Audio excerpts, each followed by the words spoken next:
Hey guys, welcome back to the channel. This is a story about what if Naruto has memories of the ancestors of Uzumaki clan. Before I start, please support for more amazing content and do consider subscribing to my channel and share this video with your friends. This is written by Kaminata Jutsu and link in the description and support writer. Let's start the video. Chapter 1.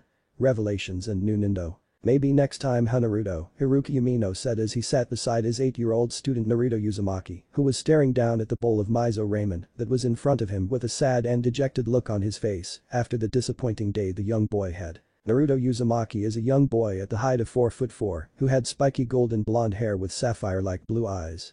His skin tone was lightly tanned and on his cheeks he had delicate whisker-like marks. He was wearing an orange and blue shirt that had a blue hood on the back with blue shorts and black ninja sandals. To Haruka and those that cared about Naruto, he was simply Naruto Uzumaki, academy student and prankster of Konoha. To those in his class he was Naruto the loser, Naruto the orphan, Naruto the troublemaker. However, the older generation all saw Naruto as another name. He was Naruto Uzumaki, orphan and Jinchuriki of the Nine-Tailed Demon Fox. 8 years ago on October 10 the Nine-Tailed Fox appeared and attacked the village hidden in the leaves. The fourth Hokage, the leader of the village, fought valiantly against the beast before eventually he was forced to seal the tailed beast away into a newborn baby.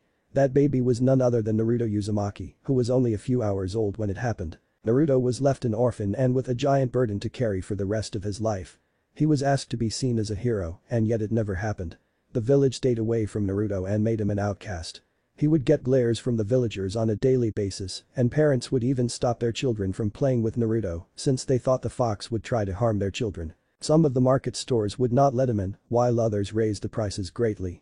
Very few would actually let him in and be fair to him. "I guess so, Haruka-sensei," Naruto said back as he slowly picked up his chopstick and began eating his meal. Today was the day of the Genin exams, and despite Haruka telling Naruto that he was not ready to take the exams yet, Naruto went ahead with it anyway. The result: Naruto failed miserably. He could barely answer any of the questions on the exam that was given, his target practice was pretty abysmal, and he only managed to hit 2 of the 5 targets, his taijutsu was all over the place, and he could only do 2 of the 3 academy jutsu. Just like always, the Bunshin no Jutsu was Naruto's major weakness. No matter what the boy did, he just could not get the jutsu to work for him. The copies always came out looking half dead. Haruka didn't have any other choice but to fail him. Unfortunately, to make matters worse, Naruto was the only one out of all the people to take the exam who had failed, which of course broke his spirits even more. For the rest of that afternoon Naruto simply sat on a swing that was in the back of the academy for hours sulking as he had to listen to the parents of the students that did pass get congratulate and tell them how proud of them they were. If he had passed, Naruto had wondered who would congratulate him since unlike the other he didn't have any parents. Would the Ichirakus come and tell him well done? Would Jiji have come all the way down from his office to say well done to him? Would Haruka? All these thoughts were swirling around in his head as Haruka and the Ichirakus saw his saddened looks. Their hearts went out to the young blonde since no one else would. "Naruto, look at me," Haruka asked Naruto, who stopped what he was doing and slowly looked up at Haruka. "Naruto, did you honestly study for the exam and practice the necessary passing grades?" he asked. Naruto nodded. "Of course I did. I tried and tried and tried, but I just can't get the hang of the damn clone jutsu," he said. "It's impossible." "And what about the other necessary parts of the exam? Did you read up on Konoha's history like you were required to?" "How can I when I can't even go into the library? The lady at the desk denies me access into the library, saying that nobody's allowed after day hours when clearly it's still open, but I can't do anything about, so how can I study when the books are in a place I'm not even allowed in?" Haruka frowned at this. As an academy student, Naruto had every right to use the public library. Even if he wasn't, he should still be allowed to go in. It's called a public library for a reason, and you really could not disallow someone from going in without a very good reason. "Well, despite that, Naruto, this just shows that you don't listen in class. Every time I see you in class you are either goofing off or have disappeared pulling pranks on people." Naruto waved his hands over his head shouting. "But people like my pranks, even you said you liked them." "Yes, I did say I like them, Naruto, but you do it so often and to so many people it gets people irritated and angry at you. And then when you get caught it's always the class that has to suffer, isn't it?" Haruka said, causing Naruto to gaze back down at his ramen. Whenever Naruto did a prank and Haruka catches him, it always made the class have to do a pop quiz or have to perform one of the required jutsu.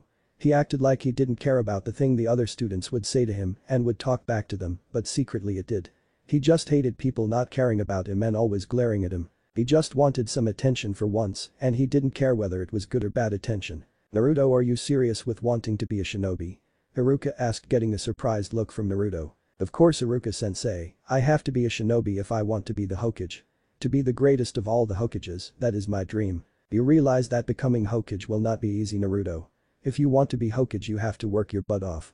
You train and practice until you can't get up anymore. And then you do it all over again the next day. Do you think the other Hokages like the third Hokage was just given the title of Hokage? Naruto shook his head. He knew that his Jai-san despite being old was very powerful. He was the strongest person Naruto knew and was one of the few Naruto could actually turn to for help. Then if you are serious with wanting to be the Hokage one day, you have to start taking the academy seriously. But it's very boring, Iruka-sensei. It doesn't matter if it is boring, Naruto. The lectures and all the talking is to help you all realize what being a shinobi means and what you can expect when you do become shinobi. You need to learn your own village's history. Can you even tell me who founded the village, he asked. Naruto said as he made a thinking pose with his face. It was the tree guy, right? And the guy with the funny red eyes. Iruka's eyebrow twitched as he face-palmed a little as AM, who was obviously listening to their conversation, gave a small giggle at the description. Those are the right people, but in the exam you can't write the tree guy and the guy with red eyes, Naruto. You have to learn their real names. Hashirama Senju and Madara Uchiha is the answer you are looking for. Oh well, I was close, Naruto said, grinning. Yes, but close doesn't cut it, Naruto. You need to know these things. Naruto sighed and turned back to his bowl of ramen. He knew Iruka was right, but it was just so hard. How could he pay attention when most of the teachers hated him?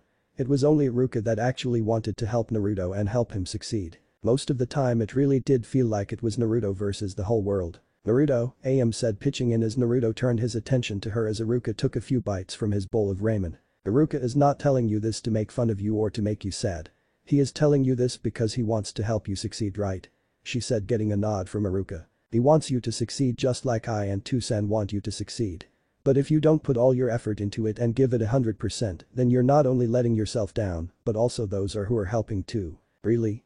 Naruto asked, getting a nod from AM. Now it's okay to goof off from time to time and to have fun. Everyone needs to let loose a little from time to time.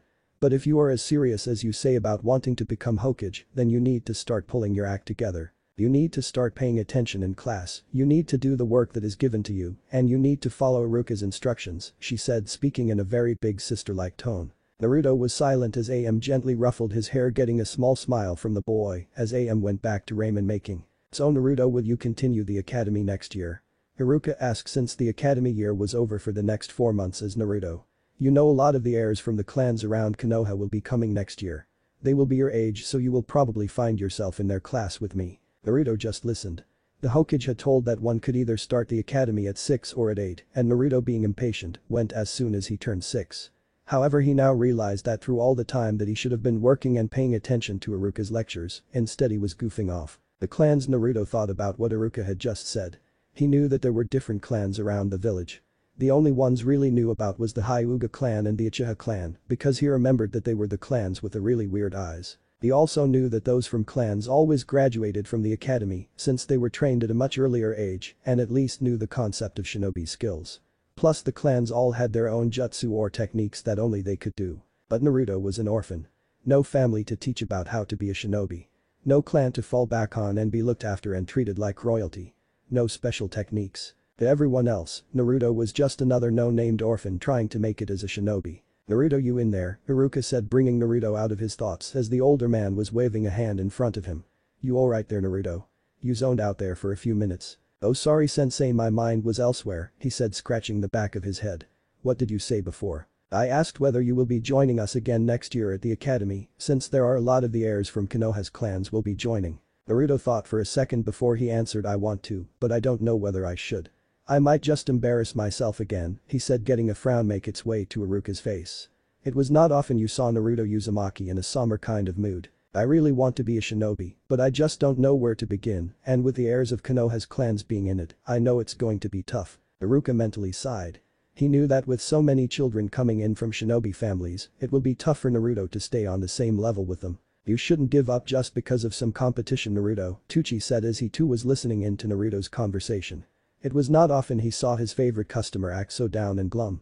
Even his ramen was able to fix it most of the time, but today's failure had obviously gotten to Naruto. If you want something, you have to work hard in order to get it. You can't be expected to work half-assed all the time and then just get what you want handed to you on a plate. When you work hard to achieve something, then when you get it, the feeling will be one of great pride and happiness. I always wanted to own my own ramen stand and I knew I had to work hard in order to do it. I slaved in the kitchen for months to get recipes done right and had to save up money in order to start it. And look where I am now. I'm the owner of Konoha's most successful ramen stand that has been going on for 20 years strong. Really, old man? Naruto asked, getting a nod from Teuchi. Naruto looked at the people around him to see they were smiling at him before he jumped up from his seat and stood on it. Then from now on I promise I will work hard and train so that one day I can become a fine shinobi and become the greatest Hokage this village has ever known. They all smiled. Their little Naruto was back. Although, Naruto said, getting the others' attention. I'm going to need a lot of help. I can't do it on my own, he said as Iruka stood up from his seat and stood behind Naruto and placed his hands on his shoulders. And you won't be alone, Naruto. Tell you what, since the academy is finished for the next few months I will have some free time now. When I can I'll stop over to your apartment and I will help tutor you. I will have to run it by the Hokage, but I'm sure we can come to some agreement. You mean it, Iruka-sensei? Naruto asked, getting a nod from Iruka. Tomorrow you and I will head down to the library and we will get you some books to study from. But they don't let me into the library. They will if I am with you, Naruto. Thanks, Iruka-sensei, Naruto said as the older man ruffled his hair. The two then went back to their ramen with smiles on their faces. Later on that evening, Naruto walked down the streets of Konoha at a steady pace with his hands in his pockets, staring at the ground in front of them. The street was pretty empty other than a few people heading home from work or going out to enjoy Konoha's nightlife. He kept his eyes on the ground so that he didn't have to see the glares that the people shot at him. He knew if he looked up all he would see was frowns, angry faces and looks of disgust. He didn't understand why everyone hated him and always nicknamed him the monster, demon, freak, murderer and more. He didn't remember doing something like that to anyone. Other than his pranks, he did not know what he did that caused everyone to hate him. The villagers were the ones that mostly threw glares and harsh words at him. Since the civilians controlled most of the shops and markets in Konoha, it was all but impossible for him to buy food, clothes, etc. Most times he had to rely on the Hokage to either do it for him or to accompany him. The civilian wouldn't dare insult Naruto with the age-old Hokage around, since everyone knew he had a soft spot for Naruto. The shinobi of the village were varied. There were a few that hated him and would have liked nothing more than to blast him away with a jutsu. But the rest were just kind of neutral to Naruto. They didn't bother him and just kind of stayed clear of him. The only time shinobi had been openly hostile to Naruto was on one of the annual fox hunt, as the villagers liked to call it. Naruto was 6 at the time, and when he had been cornered by the mob of angry civilians, two Chunin-level shinobi took their chance and attacked him. One hit him with a fire jutsu, while another threw shuriken at him. He was not sure how he managed to survive when he woke up the next morning to see the familiar age-old face of the Hokage looking down at him. When he asked, he saw Hokage flinch a little before he just told him that Naruto has always been a quick healer and that Konoha just has some of the best doctors and healers around. He felt like the Hokage was lying to him, but he didn't push it. The Hokage then told him that the two Chunin had been taken care of by one of his Anbus, while the civilians were taken to the T&I sector. Naruto never really understood what the T&I stood for meant, but he had a feeling it was bad and that you did not want to go through it. Ever since then there were no more fox hunts, but it didn't stop the glares or the names. Verbal beatings were just as bad as physical beatings in Naruto's mind. After a few minutes Naruto arrived at his apartment building. The place was not in the best condition, but it was definitely live-able. Plus it had been Naruto's home for the last 3 years, so he grew to like the place. The building was easily live-able for about 100 people or more and had faded orangey red tiles and creamy-colored walls. Naruto walked up the steps of the apartment complex until he got to his own apartment on the top floor, which he was secretly happy about since it gave him a pretty good view of the village. As he walked up the steps he got a chill go down his back. The eerie silence from the stairway always creeped him out.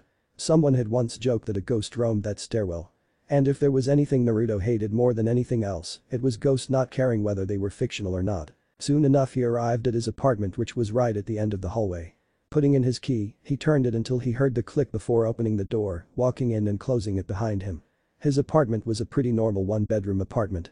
It had a small hallway, a living room, a built-in kitchen, a bathroom and then his bedroom. It was pretty bare since he didn't have all that much to decorate the place and he didn't have the money to do so. The only room that had anything in it was his room. In his room his bed was located in the middle of the room and up against the wall with orange duvets covering it with 2 pillows at the end. At the side of the room was his closet with all his clothes and then a small desk that just had kunai and shuriken scattered all over it. There were also a few posters hanging up, but they did not look like they would stay up for much longer. In all honesty, his whole apartment was in a bit of a mess. He had clothes scattered across the floor, old bowls lying on the sides. Dust began to collect on the side of the windowsill, along with small cobwebs in the corners of the room. Naruto stood in the middle of his apartment looking all around him. His conversation with Iruka had really woke him up. He really did want to a great shinobi and be the Hokage one day, but with his attitude at the moment it was looking to be very impossible to do. A shinobi had to have strength, discipline, brains, and had to be prepared for anything. Looking around he rolled up his sleeves, went into his kitchen and got out some cleaning equipment. I may as well start somewhere, Naruto said aloud as he got going with cleaning his apartment. He spent the entire night doing cleaning his apartment, which left the people who lived below and around him wonder what on earth he was doing and why he was making so much noise.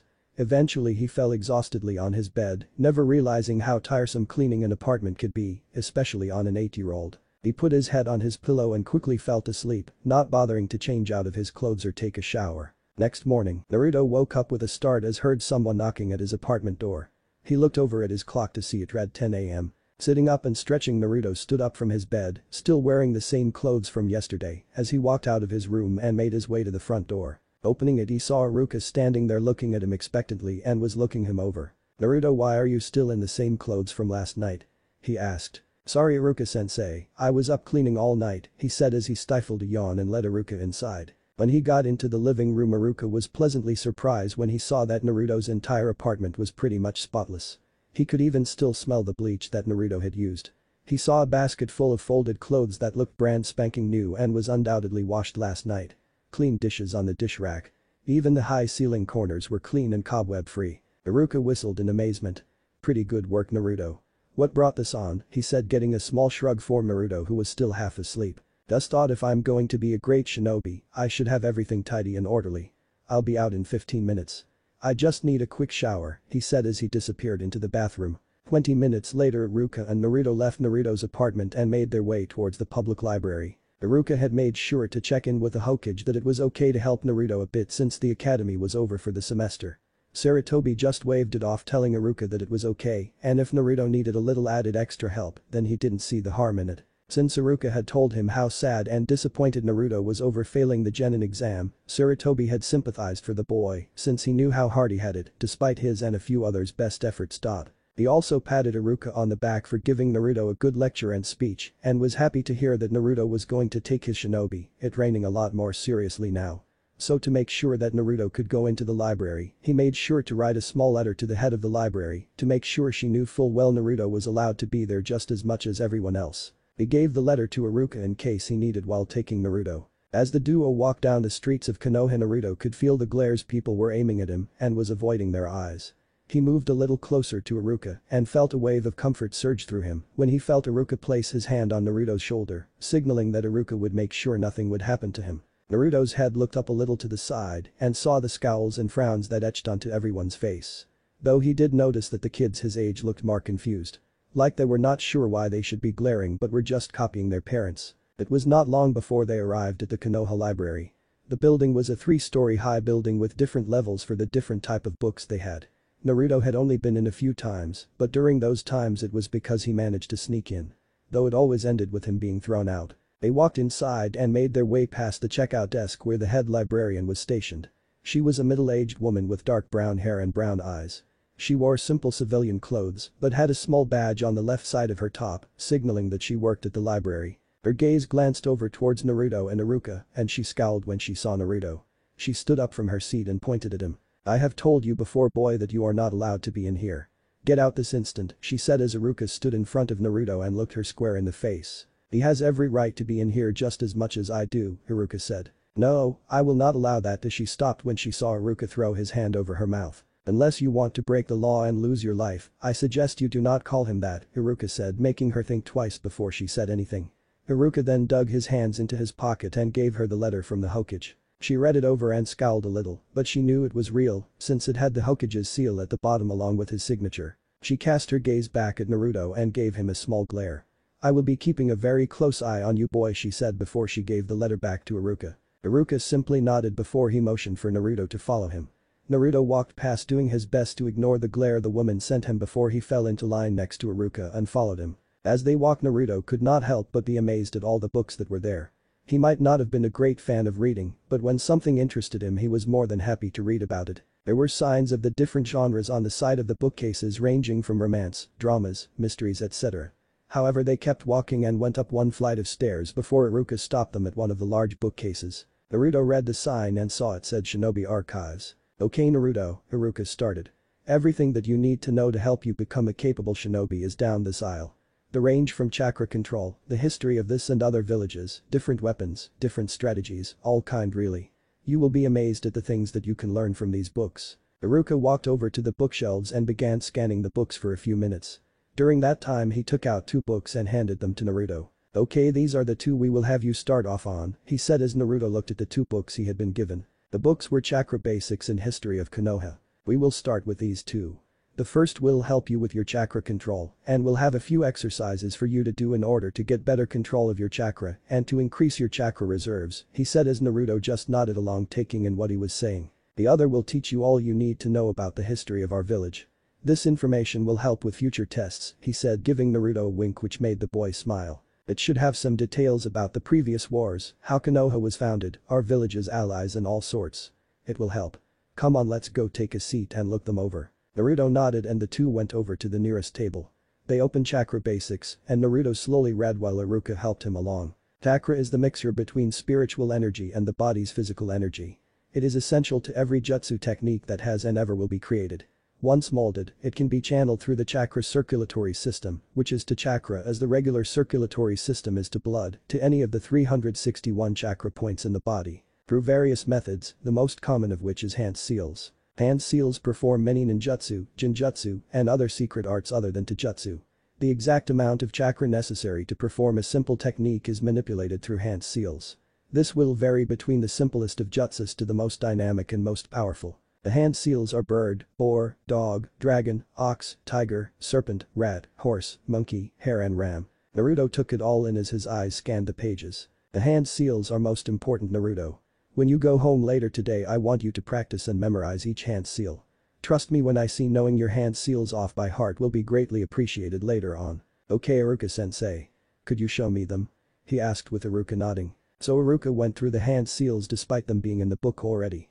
But having a practical approach could help just as much as reading could. Naruto paid close attention to the hand seals that Iruka made and did his best to memorize them. "Can people use jutsu without hand seals?" Naruto asked. Iruka thought for a second before answering.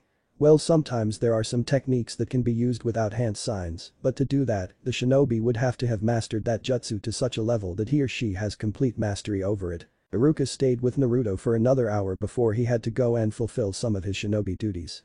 He told Naruto he had border duty for the next few days and would not be back by the end of the week. He told Naruto he could take those books out but to make sure to check them out with a lady at the front desk. Naruto nodded and gave Iruka a quick hug before Iruka left, thus leaving Naruto sat at the table reading the books. He spent the next 2 hours just sitting at the desk reading more about chakra and surprised himself when he actually found it interesting. He found some exercises that he could practice such as the leaf exercise where the user had to levitate a lead in the air on one of his fingers using his chakra. The better control, the more leaves he could use. There were a few more exercises that he read about before he left them to read for another time, before he closes the Chakra Basics book and opened the History of Konoha book. He began to flick through the book before he found a good place to start and began to read. Before the ninja villages came into being, ninja were organized into small mercenary clans that knew nothing but battle. But after countless bloodshed, the 2 strongest ninja clans, the Senju clan and the Uchiha clan, entered a truce. Afterwards, the 2 clans would be the foundation that helped form the first shinobi village. Konohagakure. Hashirama Senju, the leader of the Senju, used his wood release abilities to produce much of the village's infrastructure and even part of the surrounding forest. When Konohagakure was created, many other clans located with the Land of Fire slowly began to join and make Konoha their home. Such examples are the Hyuga, Inuzuka, Yamanaka, Akimichi, Nara, Aburam, Kurama etc. Naruto recognized a few of the clan names and think he knew which ones they were. The Hyuga were the ones with the wide eyes and the Akimichi were the big people with really round bellies and swirls on their cheeks. Naruto had to giggle at the Akimichi clan. He had met one of the Akimichi clan members about a year ago. He was a big man with crazy, wild red hair that always seemed to be smiling.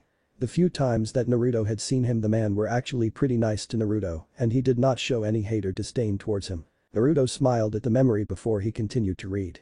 When he was done with the page he began flicking through the pages until he found something he found interesting. It was like that for a few minutes before he stopped himself at a certain page which interested him. Mainly because of its name. Izushiogakure, what's this? Naruto thought as he saw the name. He had never heard of that place before from the academy. He had heard of the other 5 nation, but never this one. How come I have never heard Iruka-sensei talk about this place before, he thought before he began reading. Izushiogakure was the shinobi village of the land of whirlpools. Izushiogakure was known for having a long river run through its entire village, while the village had its own natural defenses being surrounded by hills and natural whirlpools surrounding the small nation. The people of Izushiogakure were noted to have notoriously long lives, so it gained the epithet the village of longevity. Izushiogakure was an allied nation and had close ties with Konohagakure due to Konoha's Senju clan being distantly related to the Yuzu. Naruto froze mid-sentence and stopped reading as he stared at the book with wide eyes as his mouth fell open a little. Uzumaki clan. But I thought I was the, do I have a family? I don't understand. Where are they? Why am I not with them? He whispered as water began to gather in his eyes before he quickly wiped it away. Could that be where my mom and dad are? Not knowing what to do, Naruto did the only thing he could think of. I have to see Jiji, Naruto thought as he picked up the 2 books and ran through the library. He checked the 2 books out while ignoring the scowl on the librarian's face when she did it.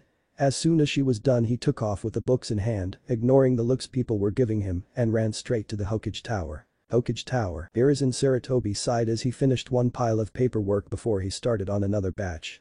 Damn it, I hate this paperwork. Kami, why do you curse me so, he thought. He wondered how the hell his predecessors and successor did it. They always seemed to finish their paperwork in record time, and he, for the life of him, he could not figure out how he did it. He wondered if the 4th Hokage used his Hiruzen to beat the paperwork by moving at light speed to finish everything in an instant. He was the current Hokage of the village and the nicknamed God of Shinobi and the professor of ninjutsu. He was old and he knew it. Hell, he knew that every morning when he woke up and felt his old bones and joints stiffen. He knew that when time that would not tire him out 10 years ago, now it left him taking deeper breaths. He knew he only really had a few years left in him being Hokage before it was time to find another successor.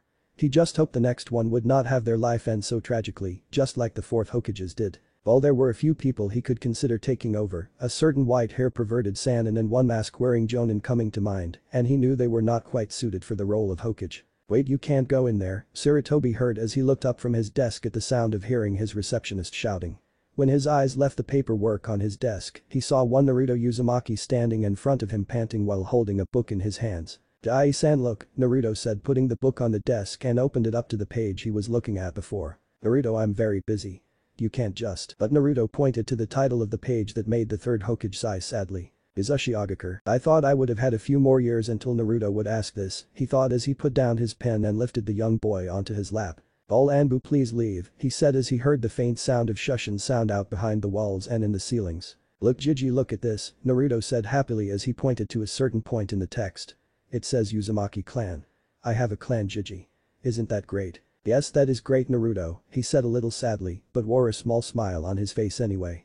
Despite the situation, it was nice to see Naruto wear a genuine smile on his face, instead of the fake one he saw on his face most of the time. The book says they live just on the outskirts of Wave Country. It says in the book that's it near the Land of Fire. Can I go, Jiji? Maybe my mom and dad will be there, Naruto said as his eyes had a look of begging in them. How he wished he could, but the age-old Hokage knew that it was all but impossible. I'm sorry, Naruto, I'm afraid I cannot allow that, he said sadly, getting a confused look for Naruto. How come? You can send people with me if you're worried about safety and stuff. I'm afraid that's not the problem. Naruto, tell me, did you finish reading the page on Uzumaki clan, or did you head here as soon as you read the name of the clan? Or am I came right here, he said as Sarutobi took another deep sigh. He was not surprised at that. He knew when Naruto got excited very easily, and no doubt finding out about his clan would cause a wave of excitement to hit him. It's moments like this that never gets any easier, he thought. Naruto, the reason you can't go is simply because there is no Uzushiogakure to go back to, he said, getting wide eyes from Naruto. But the book says. I know, Naruto, Hiruzen said softly. Naruto, Uzushiogakure was destroyed during the Second Shinobi War a long time ago. The home of the Uzumaki clan is now nothing but ruins, he said as Naruto lowered his head. What about the Uzumaki clan? Where did they go? They are gone, Naruto. From what I understand, most of the Uzumakis died during the attack on their home by Iwa and Kumo. Those that did not fall in Yuzu's destruction were scattered all across the elemental nations. The only one I knew of were the ones that came to live in Konoha. But they have long since passed away. So does that mean they are all gone? Naruto asked as tears began to well up in his eyes as the hopes of finally having a family were dashed. Yes, Naruto.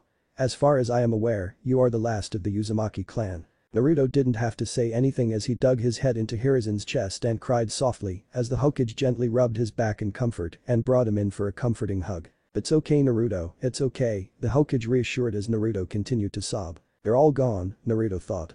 "I only just found out about them, but just like that they were taken away again." After a few more minutes Naruto's sobs slowly stopped but his eyes were red and puffy and he sniffled a little.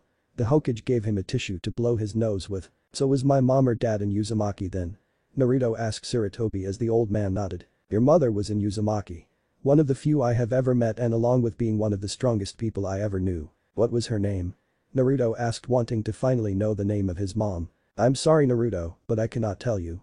At least I can't until you're older." "But," Naruto started before he was quickly interrupted by Hiruzen. "You have to understand Naruto that both your mother and father were very powerful people in their own right. And because of that they made very powerful enemies, both inside and outside the village.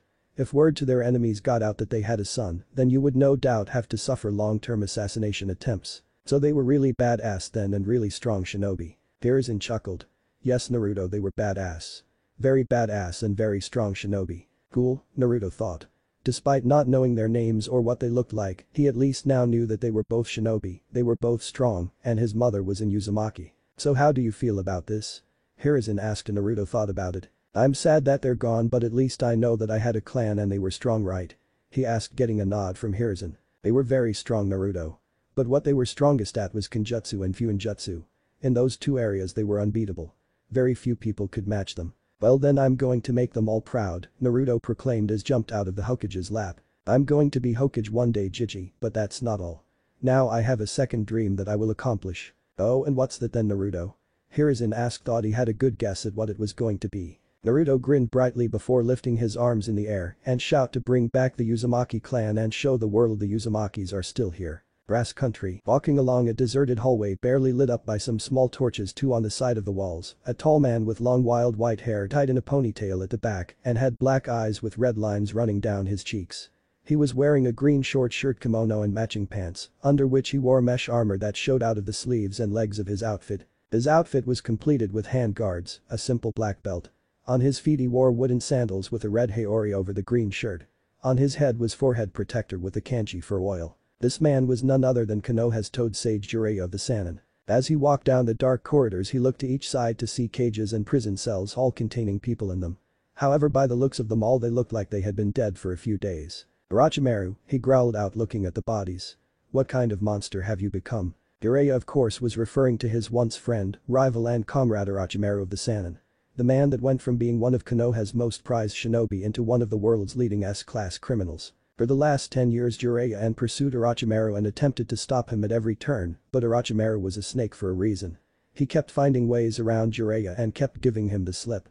He was literally slipping from his fingers and it annoyed him. But Jiraiya had many contacts due to his elusive yet nationwide spy system and learned that Orochimaru had set up bases all around the elemental nations. He even discovered that Orochimaru had set up his own hidden village in the Rice country which he named Atogakure. Somehow Orochimaru had convinced the daimyo of Rice country to allow him to set up his own village there. He did not know how he did it, but he knew Orochimaru had ways of persuading people. No doubt telling the daimyo he would bring power and prosperity to his small country. Orochimaru had always been a good liar and even a smooth talker. He managed to deceive Jiraiya and the Leaf for years on end. He was currently walking down the hallways of a small base the Toad Sage had caught wind of from one of his spies. It was well hidden in the forests between many of Grass Country's hills. Jiraiya almost ended up walking past it multiple times. Jiraiya's footsteps echoed down the hallway. He knew Orochimaru was long gone from this base and most likely had not been here in months. He probably left it in charge with one of the shinobi he corrupted and said would make them strong. As he walked down the empty halls leaving the prison cells behind his thought went to the young boy that currently resided in Konoha. Naruto Uzumaki. The boy was his godson by legal right and he wanted to take care of him. He was also one of the only few who knew of Naruto's parentage and inheritance. He got monthly updates from his sensei the third Hokage and knew Naruto had it rough but he knew Naruto could pull through it. He was in Uzumaki and if he was anything like his mother then he would be fine. It was even Jiraiya who gave Naruto his first present for his birthday. He left him a little toad wallet on Naruto's bed. He hoped the boy used it since it was not easy for him to get. It took him weeks to convince Ma to make it for him. Even then the grumpy old toad would always complain. He stopped moving and looked to his right. There were a series of doors down the corridor and it looked more promising than just continuing to walk forward. For the next 10 minutes Jiraiya went in each room and examined its contents. Some were empty, some had notes about previous experiments that Orochimaru had performed on people, while others had the corpses of the unfortunate souls who were most likely forced to be experimented on. He looked over the notes of the experiments and found Orochimaru had been attempted to implant bloodlines into people. No doubt trying to use it to strengthen himself and to help with his finding of becoming immortal. He eventually got to the last room at the end of the corridor and stepped inside. The room was barely lit, there was only a candle on a small desk that was stationed next to a bed which was the only things in the rooms. He could see a figure lying on the bed with the covers up to their neck and with their hands to their sides. The figure was looked to be wearing some sort of pale cream robe. When he got closer he saw the young figure was of a girl, about the age of 7 or 8. She had red hair that went just down to her shoulders and had creamy colored skin. She had an IV drip attached to her left arm. It was the hair though that had captured Jiraiya's attention. He had only seen that shade of red on one person before. He was not sure whether she was one of them, but it was quite likely. Jiraiya looked to his right and saw on the small desk was a clipboard with notable scribbles and writing on it. He picked it up and held it next to the candlelight. He began examining it and saw her blood type, her height and age, which he was correct since it says she was 8 years of age. It said she was here for observation and had not been tampered with or experimented on, to Jiraiya's relief.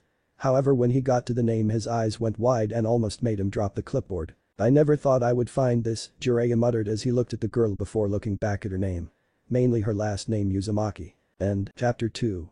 Not alone after all. Naruto grinned as he opened his eyes staring at the ceiling before he jumped out of his bed and quickly got washed, dressed and ate breakfast before he headed towards the door. He took with him his pouch of kunai and shuriken with him and placed it on the side of his waist.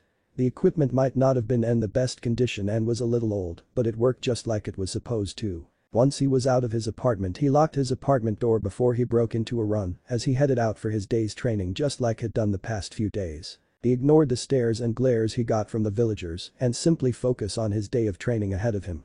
Many of the villagers had wondered why Naruto had been so keen and happy the past few days, but they thought nothing of it and just continued to ignore him like before. It had been 4 days since Naruto had spoken with the third Hokage and discovered his clan heritage. Since then he has dedicated the past 2 days learning what he could about his clan. The Uzumaki clan. From what he read they were distant cousins from one of the most important clans in Konoha, the Senju clan. The first and second Hokage were both Senjus and in a way they were linked to Naruto. Not much by the second Hokage, but defiantly the first since Naruto had found out his wife was a member of the Uzumaki clan. Mito Uzumaki. The books did not have much about her, except that she married the first Hokage Hashirama Senju when she was 20 and helped him establish the Leaf Village with the other members of the Senju clan and the Uchiha clan. So he went to the third Hokage and asked him a few things about her. The third was happy to tell him about Mito since she played a large role in shaping Konoha and had known her before she passed away. Flashback. Naruto was once again back at Ichiraku's as he sat with Hiruzen to his left, who was happily enjoying his time out of the office. As much as he loved being Hokage, being stuck in a stingy office where it easily got stuffy in. Well, that and he hated all the damn paperwork. Since his conversation with Naruto he was very proud to see Naruto learning as much as he could about his Uzumaki heritage. Although it was very limited since the information on the Uzumaki was kind of scarce. Most of the information on them was in history books, but even then that was not much. So what was she like, Gigi? Naruto asked as Hiruzen slurped his noodles at Ichiraku's. He was not sure how Naruto did it, but somehow he managed to find a way to get him to take Naruto to his favorite ramen stand. He blamed it on old age. Well, Hiruzen stared as he finished his mouthful. Well, for one, she was very beautiful, Naruto, and was one of the most beautiful women in Konoha. She had the classic Uzumaki red hair and was very polite but also very strict. She was all about order and manners and making sure everyone was at 100%. But she had the Uzumaki temper, let me tell you, Hiruzen said as he felt a chill go down his back. Naruto grinned. Her temper sounded a lot like his. He wondered if all Uzumakis had a temper. What about as a shinobi? I bet she was strong, right? He asked as Hiruzen thought for a moment. Now that was actually a good question. Hiruzen knew she was strong, but that was in Fuinjutsu. He had never actually seen her in an actual fight since she always refrained from fighting cause of her pacifist ways. Then again, she was married to the first Hokage, one of the most powerful men to come from Konoha, so Hiruzen doubted she needed to fight that often. Though if the beating she gave Hiruzen and his friend when they were rude or did something they should not have, then yeah, he would have to say she was pretty darn strong. She was very strong, Naruto. When it came to Fuinjutsu there was no one that could match her. When it came to Fuinjutsu there was no Uzumaki better than Mito Uzumaki. In the other areas I'm a little unsure of since I never really saw it. Mito had always refrained from fighting when she could, but I have no doubt that she was a very formidable warrior when she wanted to be. Whoa, Naruto thought as he thought of his Uzumaki descendant. She sounds amazing. I bet she could kick even your ass, Jiji, Naruto said, grinning while Hiruzen looked down and pouted. You have no idea, he muttered, and thankfully Naruto had not heard him. Do you have a picture of her? Naruto asked out of the blue, getting a look of curiosity from Hiruzen. I think do somewhere, but why do you ask? Naruto shuffled around a little in his seat as Hiruzen looked at him. The Ichirakus also looked at him from the corners of their eyes as they continued to work. Well, it's just I don't know of any other Uzumakis except from Mito Uzumaki. So I wanted to have a picture of her, so I knew what she looked like, and so I had a picture of someone who was my family, which she is. That's what you're meant to do, right? Have picture of your family around your home. At least I think it is, he said, playing with the bottom of his shirt. Hiruzen just looked at Naruto before a smile appeared on his face and nodded. Very well, Naruto. Since I know that it means a lot to you, then I will try my best. I should have one at home somewhere since I did know her when I was just a boy. You will have to give me a day to find it, but I'm sure it's possible. Naruto smiled. Thanks, Jiji, he said before he went straight to his ramen and began devouring it. As he ate, he did not see the proud smile on Hiruzen's face. I can see that you are dead set on bringing back your clan, Naruto, he thought before he looked up at the sky. Mito-sama, are you watching this young boy? If you are, then help him with his dreams. He truly does contain the will of fire, and I know that if you could meet him, then you would care for the boy just as much as I do. Watch him as he brings the Uzumaki back to the world. He then went back to his ramen and enjoyed the afternoon with Naruto, even going so far to help him with his studies a little. After all, who better to help a shinobi in training than the Hokage himself? Then flashback, the Hokage stayed true to his promise to Naruto and just the next day visited Naruto and was impressed at how tidy he was keeping his apartment since he knew Naruto could be a bit of a slob from time to time. He presented Naruto with a picture of Mito Uzumaki as promised. When Naruto saw the picture, he was entranced with the woman in the picture. She was very beautiful, like Jiji said, and her hair was arranged in buns with hairpins in them and 3 clips in the front. On her head she wore a type of crown, at least that's what Naruto thought it was. He guessed it must have been some kind of Uzumaki heirloom or something. She had milky white skin with pupil-less light violet eyes and a strange red diamond-shaped symbol on her forehead. She was wearing a cream-colored high-collar robes with a green undershirt. Then weirdly she wore tags with kanji written on them in her hair decals. The picture was of Mito sitting peacefully under a sakura tree, simply enjoying the day, which Naruto smiled out. So when he got the picture, he put it on one of the small tables in the living room, placed a small flower pot with some flowers in there as a way of remembering his Uzumaki ancestors. He made sure to pray to it at least once a day. Since he was going to rebuild the Uzumaki clan, he wanted to remember those that came before him. After 10 minutes of running, he found himself at one of the spare training grounds that was in the Konoha forest. Iruka had told him that people rarely go to these training grounds, so Naruto pretty much had free rein to use it. That delighted Naruto since it meant no interruptions and he could just get on with it. He stopped in the middle of the training ground and pulled out a piece of paper from his left pocket. On it was a training schedule that Iruka had made him to try and improve for the next year. The first thing he had to do was run 5 laps around the training field.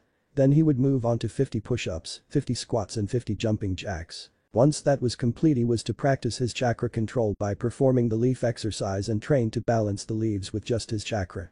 He was to do that for about 2 hours before he practiced his aim with his shuriken and kunai. Iruka had said since he was only 8 this is what he would start out with, but after doing the routine for a few weeks, they would up the schedule and increase the workload. Iruka had also made sure that Naruto ate better and more healthily than only eating Ichiraku's ramen all the time. He had told Naruto that despite it being his favorite meal, it was not healthy to just eat ramen all the time. Thankfully AM and Tucci agreed with this and wrote down a few simple recipes that Naruto could do.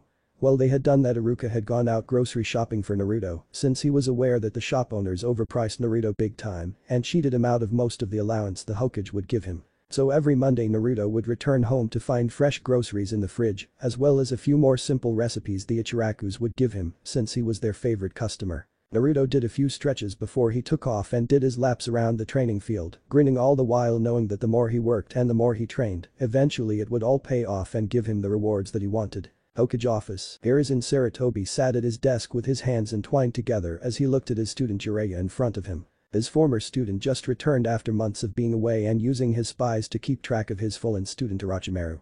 The Snake Sennin had slowly began to form his own village from what Jiraiya had informed him, and thus far they were not doing anything that concerned him. Thought he knew that it would have to be closely watched. And what did you find in this hidden base? The Hokage asked as Jiraiya told him the details of the infiltration in Orochimaru hidden base in Grass Country. Although he dreaded the answers that he was about to get from Jiraiya since he knew of some of Orochimaru's sick deeds. Corpses, a lot of them and some had no doubt been there a long while. A few weeks at best. My guess would be that Orochimaru has had his hand in experimenting again, trying to find his method to immortality, or simply experimenting for fun.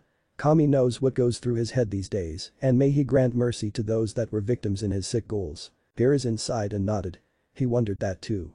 He wondered where down the line it was that caused Orochimaru to turn on them and become such a psychopath, but every time he was drawing a blank. My guess is that he was trying to implant a bloodline like he did all those years ago. The one with the child with Mokuton, Jiraiya said as Hiruzen nodded. He knew what he was speaking of.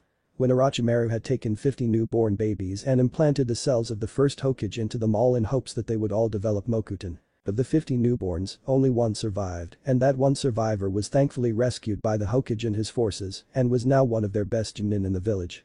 Though he had Mokuton, his skills with it was nowhere near as powerful as his first Hokage's. I found some notes on his research but nothing concrete. The base was no doubt abandoned some time before I got there. And the girl?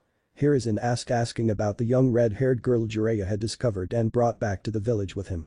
He had shown Hiruzen the clipboard of info on her had found, and the age-old Hokage felt like having a heart attack when he saw the last name. The coincidence with Naruto discovering his heritage and then a new Uzumaki being discovered simply amazed him. I found her in a separate room away from the others. By the looks of her, I don't think she was experimented on, thank Kami, though we can only really be sure when she wakes up.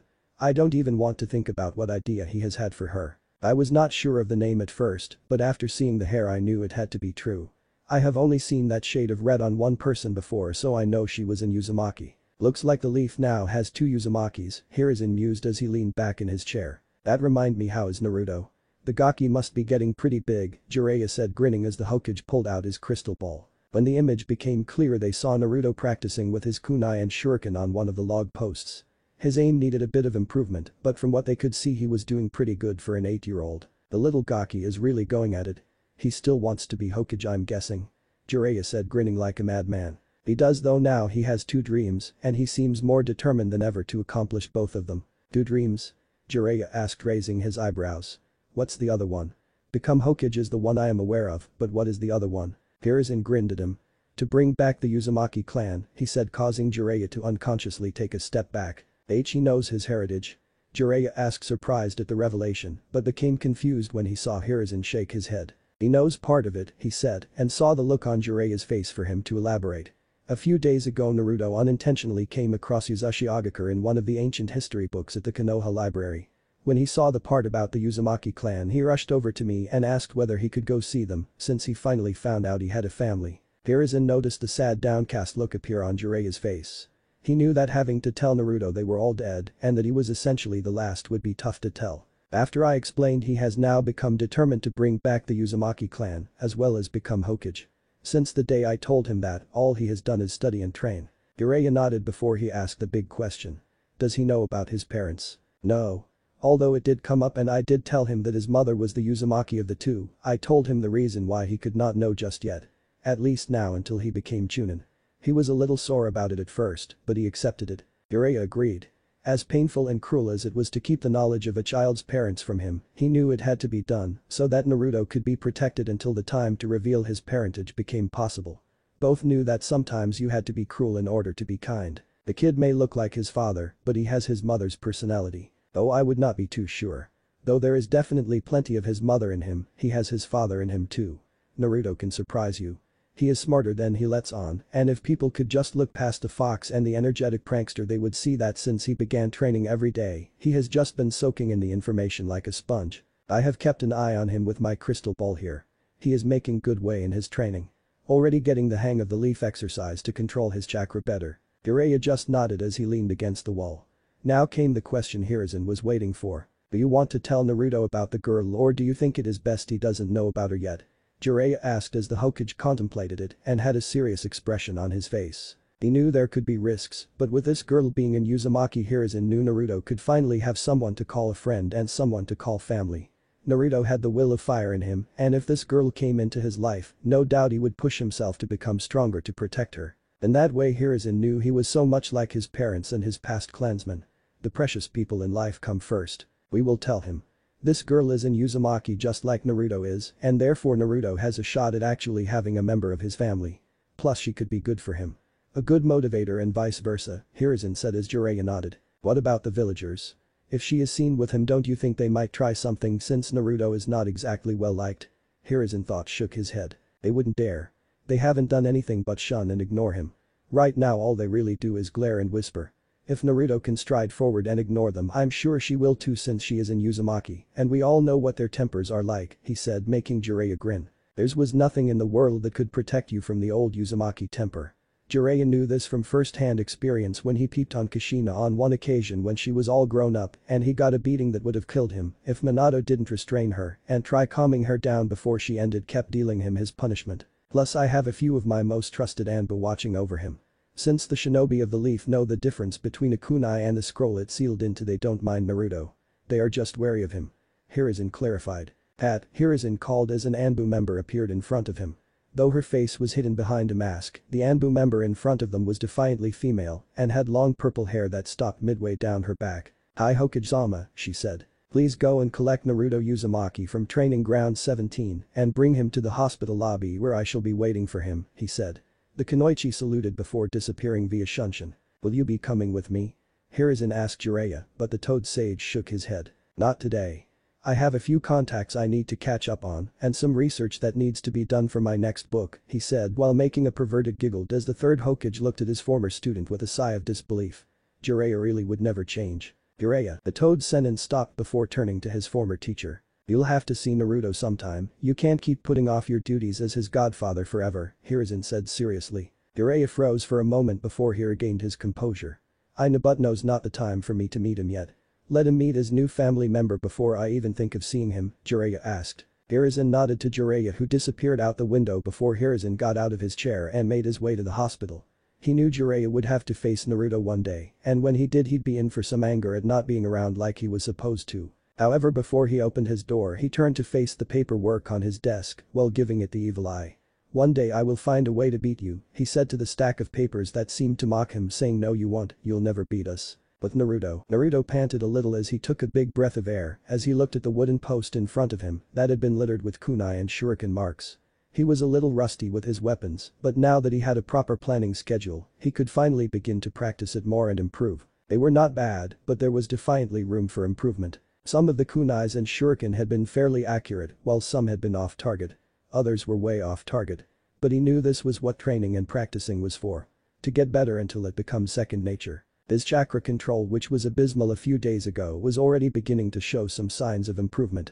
He could safely balance one of the leaves with his chakra for about 10 minutes, which for Naruto and his massive chakra reserves was quite an accomplishment. He wiped sweat of his brow before he approached the wooden post and took of all the embedded kunai and shuriken and laid them to the ground. He would have to give them a thorough wash when he got back to his apartment.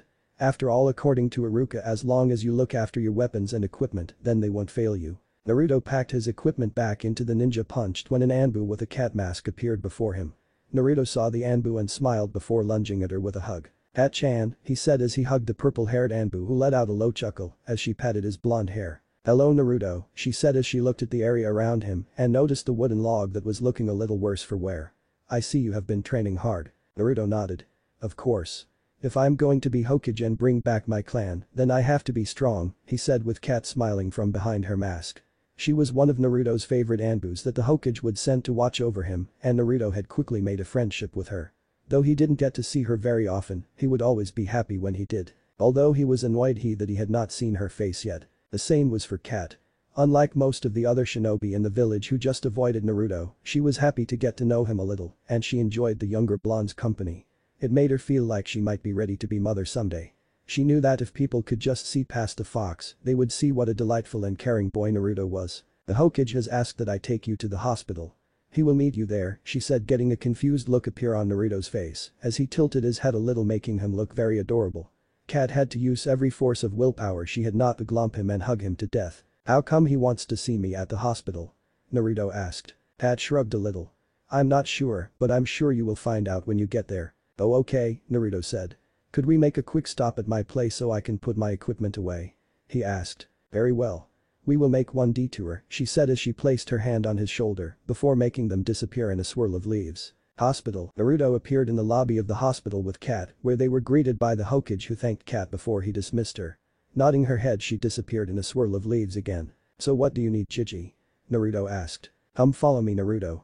There is someone I think you should meet," he said, gesturing for Naruto to follow him. Naruto looked at Sarutobi before shrugging and walking in place beside him as they made their way through the hospital. As they walked down the hospitals, most of the nurses and doctors simply ignored Naruto and didn't look his way, either because they did not care that he was here or they just did not do anything because the Hokage was there beside him. Though there were a few that had enough courage to look and give him a glare before they were quickly silenced by Hiruzen, who gave them one of his own glares that quickly sent them on their way. It was like that most of the time Naruto was in the hospital, so Hiruzen had to have his own personal doctors who he knew he could trust to heal and help Naruto when Naruto made a trip here.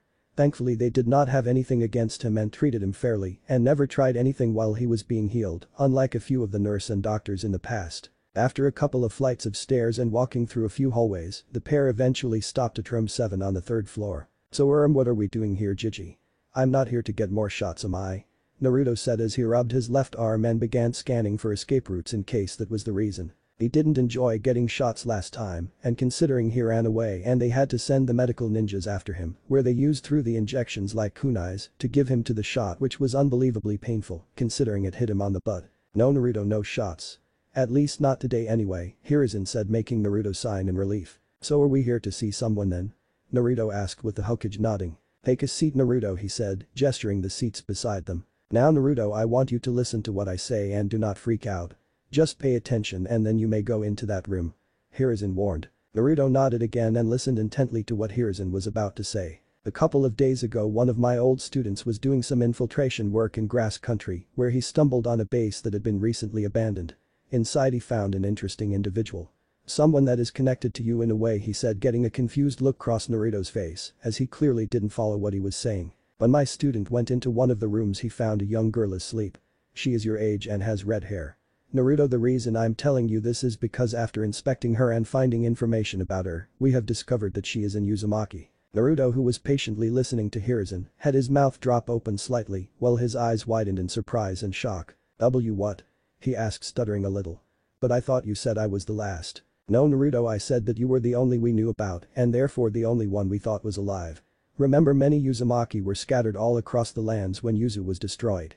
My guess would be that this young girl's parent escaped and later had her." "Oh, okay," Naruto thought as the two just sat in silence for a moment as Naruto digested what he had just been told. "Another Uzumaki. So she is in Uzumaki. Then does that mean I'm not all alone anymore? Gigi, what's her name and can I go in and see her?" he asked. "Her name is Karen from what we understand. That was on the documents when my student found her. She is awake, I believe, since I tried to talk to her a little while ago, but she has not said a word. Maybe since you're in Uzumaki and are the same age as her you could get her to speak. We just need to find out what she was doing in the place she was found in." Naruto nodded as he got up from his seat and went to the door. He got a nod of confidence from Hiruzen before he turned the door handle and went inside. Naruto stepped into the completely white room that he had been accustomed to over the years, though most hospital rooms just looked the same in his opinion. As he looked over to the bed, he saw a girl his age sitting up on the bed wearing a hospital gown, looking down at her hands in front of her. He looked at her blood-red hair and noticed her eyes were even a light shade of red but was pupilless. Her hair went down just past her shoulders and noticed that while one side was straight, the other had a spikier look to it and her skin tone had a slight tan to it. Naruto had to fight back a blush when he saw her. She was cute in his eyes and by looking at her, Naruto couldn't help but make a small comparison to her and Mito. He wondered if this is what Mito Uzumaki looked like when she was their age. Naruto made his over to the bed at a slow pace and saw that her eyes slowly panned up towards him. When he did, he could have sworn he saw a tiny tinge of pink appear in her cheeks, but he thought it was just a trick from the sunlight. Hi, Naruto said, shuffling around a little on the spot. "I'm Naruto Uzumaki. It's nice to meet you." The girl's eyes widened a tiny bit when she heard his last name but didn't say anything. Why, you're Karen, right?" he said, but still no words came out of Karen's mouth. Okay, this does not seem to be going anywhere, Naruto thought as Karen just looked at Naruto with a blank stare, almost as if she was studying him in a way. If you don't want to talk to me then I can go get Gigi if you like," Naruto thought a little sadly as he turned around. However, when he did, he felt a small warm hand grasp around his arm and felt himself be brought back a little. He was surprised to see Karen behind him out of the bed and had her head on his back. Naruto couldn't help but blush. This was the first time a girl other than Am and Kat-chan, who was his own age, had ever made contact with him or even been this close to him before. Your chakra, she muttered, but Naruto could hear her as could Hiruzen, who had ears pressed against the doors and were both a little happy to finally hear her voice. Your chakra is so warm. It glows like the sun does. Huh? Naruto thought in confusion while Hiruzen creased his brow as he thought. His chakra is warm. Could she see his chakra or sense it somehow? Does she have some kind of sensor ability? Karen leaned in and hugged him, all the more reason why Naruto was trying to get his blush under control. It's so much nicer than that snake man's. His chakra was so bad it made me want to be sick, she whispered. Naruto turned around to look at her. What snake man? He asked, causing her to tense a little as she slowly unwrapped her hand from around him and laid back down on the bed. Naruto got a chair and scooted it close to her. I don't know his name, but he stayed in the shadows a lot. But all I saw was his pale white hands with golden eyes and strange purple markings around them. He found me and my mom in grass country and then hurt my mom because she wouldn't let him take me, she said as she sobbed a little, making Naruto scoot his chair a little closer to her. He said that they were going to experiment on me, try and figure out why my chakra is so special. What do you mean special? Naruto quietly asked, not understanding what she meant. Karen bit her lip as if she was deciding whether to tell him or not, but figured it was safe to tell him. Ever since I was little my chakra has been a bit more special than others. When people touch my chakra or if they, say, bite me, my chakra flows into them and heals them, no matter what the wound. I've only healed little things, so I don't know if it could heal big time wounds and stuff. Naruto nodded a little while Hiruzen was slightly amazed. Amazed that not only was this girl a strong sensor type, but her chakra could heal people. If Tsunade was here she'd no doubt have a field day with her, Hiruzen thought. I could hear him talking about experimenting on my chakra, wanting to find out what makes it so special, and if he could replicate it, she whispered. But then a few days later he and everyone else just suddenly left. I fell asleep afterwards and then I woke up here, she said with a few tears making their way out of her eyes. Naruto got out of his chair and got on the bed. He laid next to Karen and wrapped his fellow Uzumaki in a tight hug, which surprised her a little at first, but she quickly welcomed it. His warm presence just soothed her, and strangely enough she felt safe when he hugged her. It's okay now, he whispered as he rubbed her back. That snake man can't get you anymore. Plus I won't let him take my new friend away. I might not be strong right now, but I will be one day, and I will use my strength to protect you. Oh really? Karen asked as she looked up at Naruto, a little surprised by his declaration. Of course. It's promise of a lifetime, Karen-chan, he said with a bright smile. See-chan? She wasn't sure that she had heard him right. Thank you Naruto-kun, she said, making Naruto smile brightly and felt a little surprised when she added kun to his name. That was well put Naruto, Hiruzen said as he stepped through the door, believing it was time to show him as he slowly strode over towards the bed where the two 8-year-olds were currently resting. Hey Gigi, Naruto said before he noticed Karen looked a little scared of Hiruzen and quickly rubbed her back since AM did that to him when he felt scared or nervous and it always helped him. He guessed it worked when Karen looked calmer but her eyes stayed on Hiruzen. It's nice to see the two of you have become friends.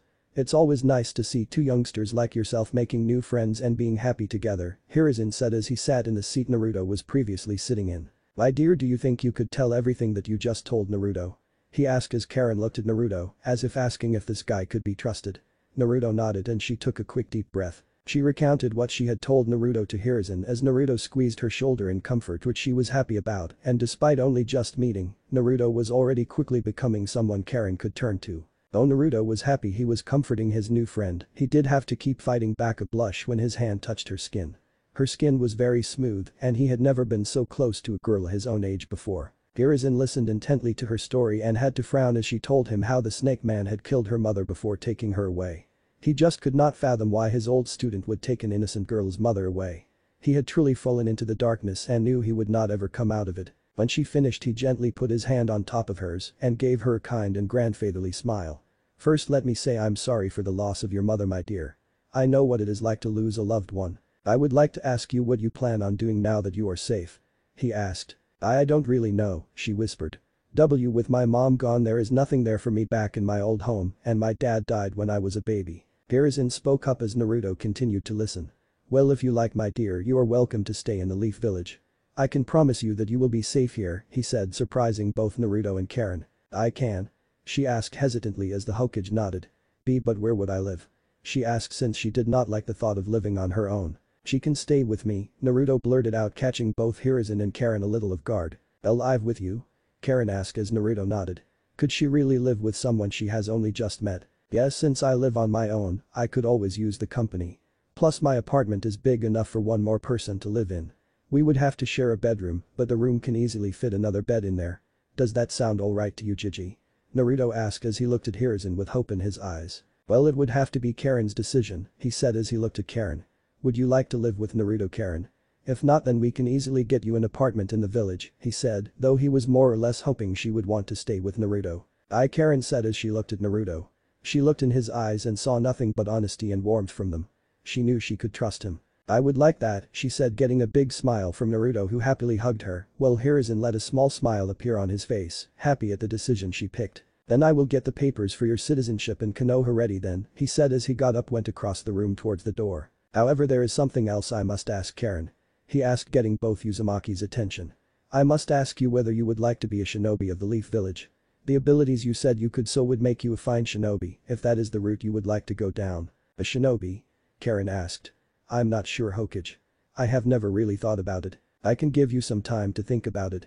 The academy won't start for about 5 months, so you have the time to choose. I would like to think about it, she whispered, getting a nod from the Hokage. He could not force her to be a leaf ninja, but he secretly hoped she would. Not because of her skills, but he already had a feeling Naruto would do great things one day as a shinobi, and he got the same feeling from Karen. They were both Uzumakis after all. And everyone knew an Uzumaki was unpredictable. 2 days later, Naruto lay awake in his bed, half asleep, as the moon was high in the night sky, causing moonlight to shine through the windows, catching his attention. He stared up at the ceiling, thinking about the last 2 days. He had gotten to know Karen a lot more during that time and found she was not just the shy, quiet girl he had first met. She could be quite energetic when she wanted to, could talk to him on almost any topic, and she had proven to have a bit of a temper at times. It made him laugh when she tried to bop one of the doctors when she thought he was trying to touch her chest, but stopped when he realized he was checking her heartbeat with a stethoscope. The Hokage had one of his female Anbu members get the things that Karen would require, like clothes, footwear, pajamas, and even a bed and a set of drawers for her, since he didn't think Naruto and Karen should share, and he did know that Naruto's bedroom was big enough for another bed. Naruto had initially blushed at the prospect of have Karen sleep in his room. Even though it was in a different bed, it was still a little unnerving, though Karen didn't see anything wrong with it. He had brought her to his apartment earlier this afternoon, and Karen had liked the place, saying it was homey and comfortable, which Naruto was happy about, since he wanted to make sure she felt safe and warm in her new home with him. As soon as she was settled in, he took her to Ichiraku's and introduced her to Am and Tucci, who both took an immediate liking to her. She and Am quickly started talking, and no doubt both were happy they now each had a girl they could go to talk to. Heck, even Am offered to teach us both how to cook recipes and stuff, Naruto thought before he heard a shuffling come from the bed beside his and felt a weight appear this bed. He turned his head and his eyes widened when he saw Karen had come over and got under the covers with him. Hey Karen, what are you doing?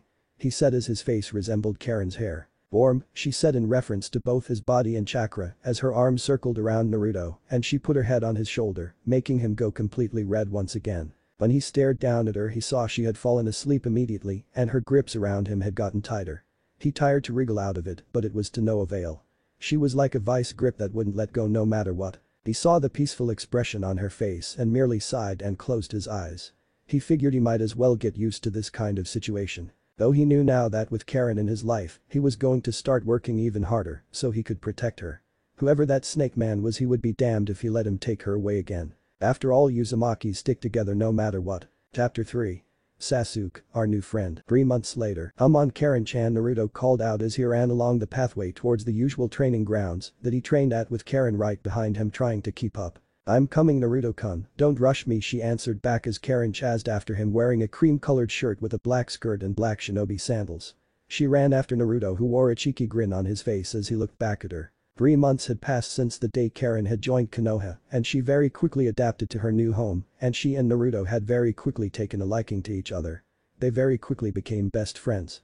After she had snuck into his bed, it became a habit of Karen's to sneak into his bed during the night. Normally it was because she said she was cold and Naruto was so warm, as well as his chakra, but Naruto knew it was simply because Karen hated being alone, and having Naruto next to her just warmed her heart and made her feel safe with him. It took Naruto over a month getting used to it, but he grew accustomed to having her next to him, and most of the time the two Uzumakis just shared the bed together.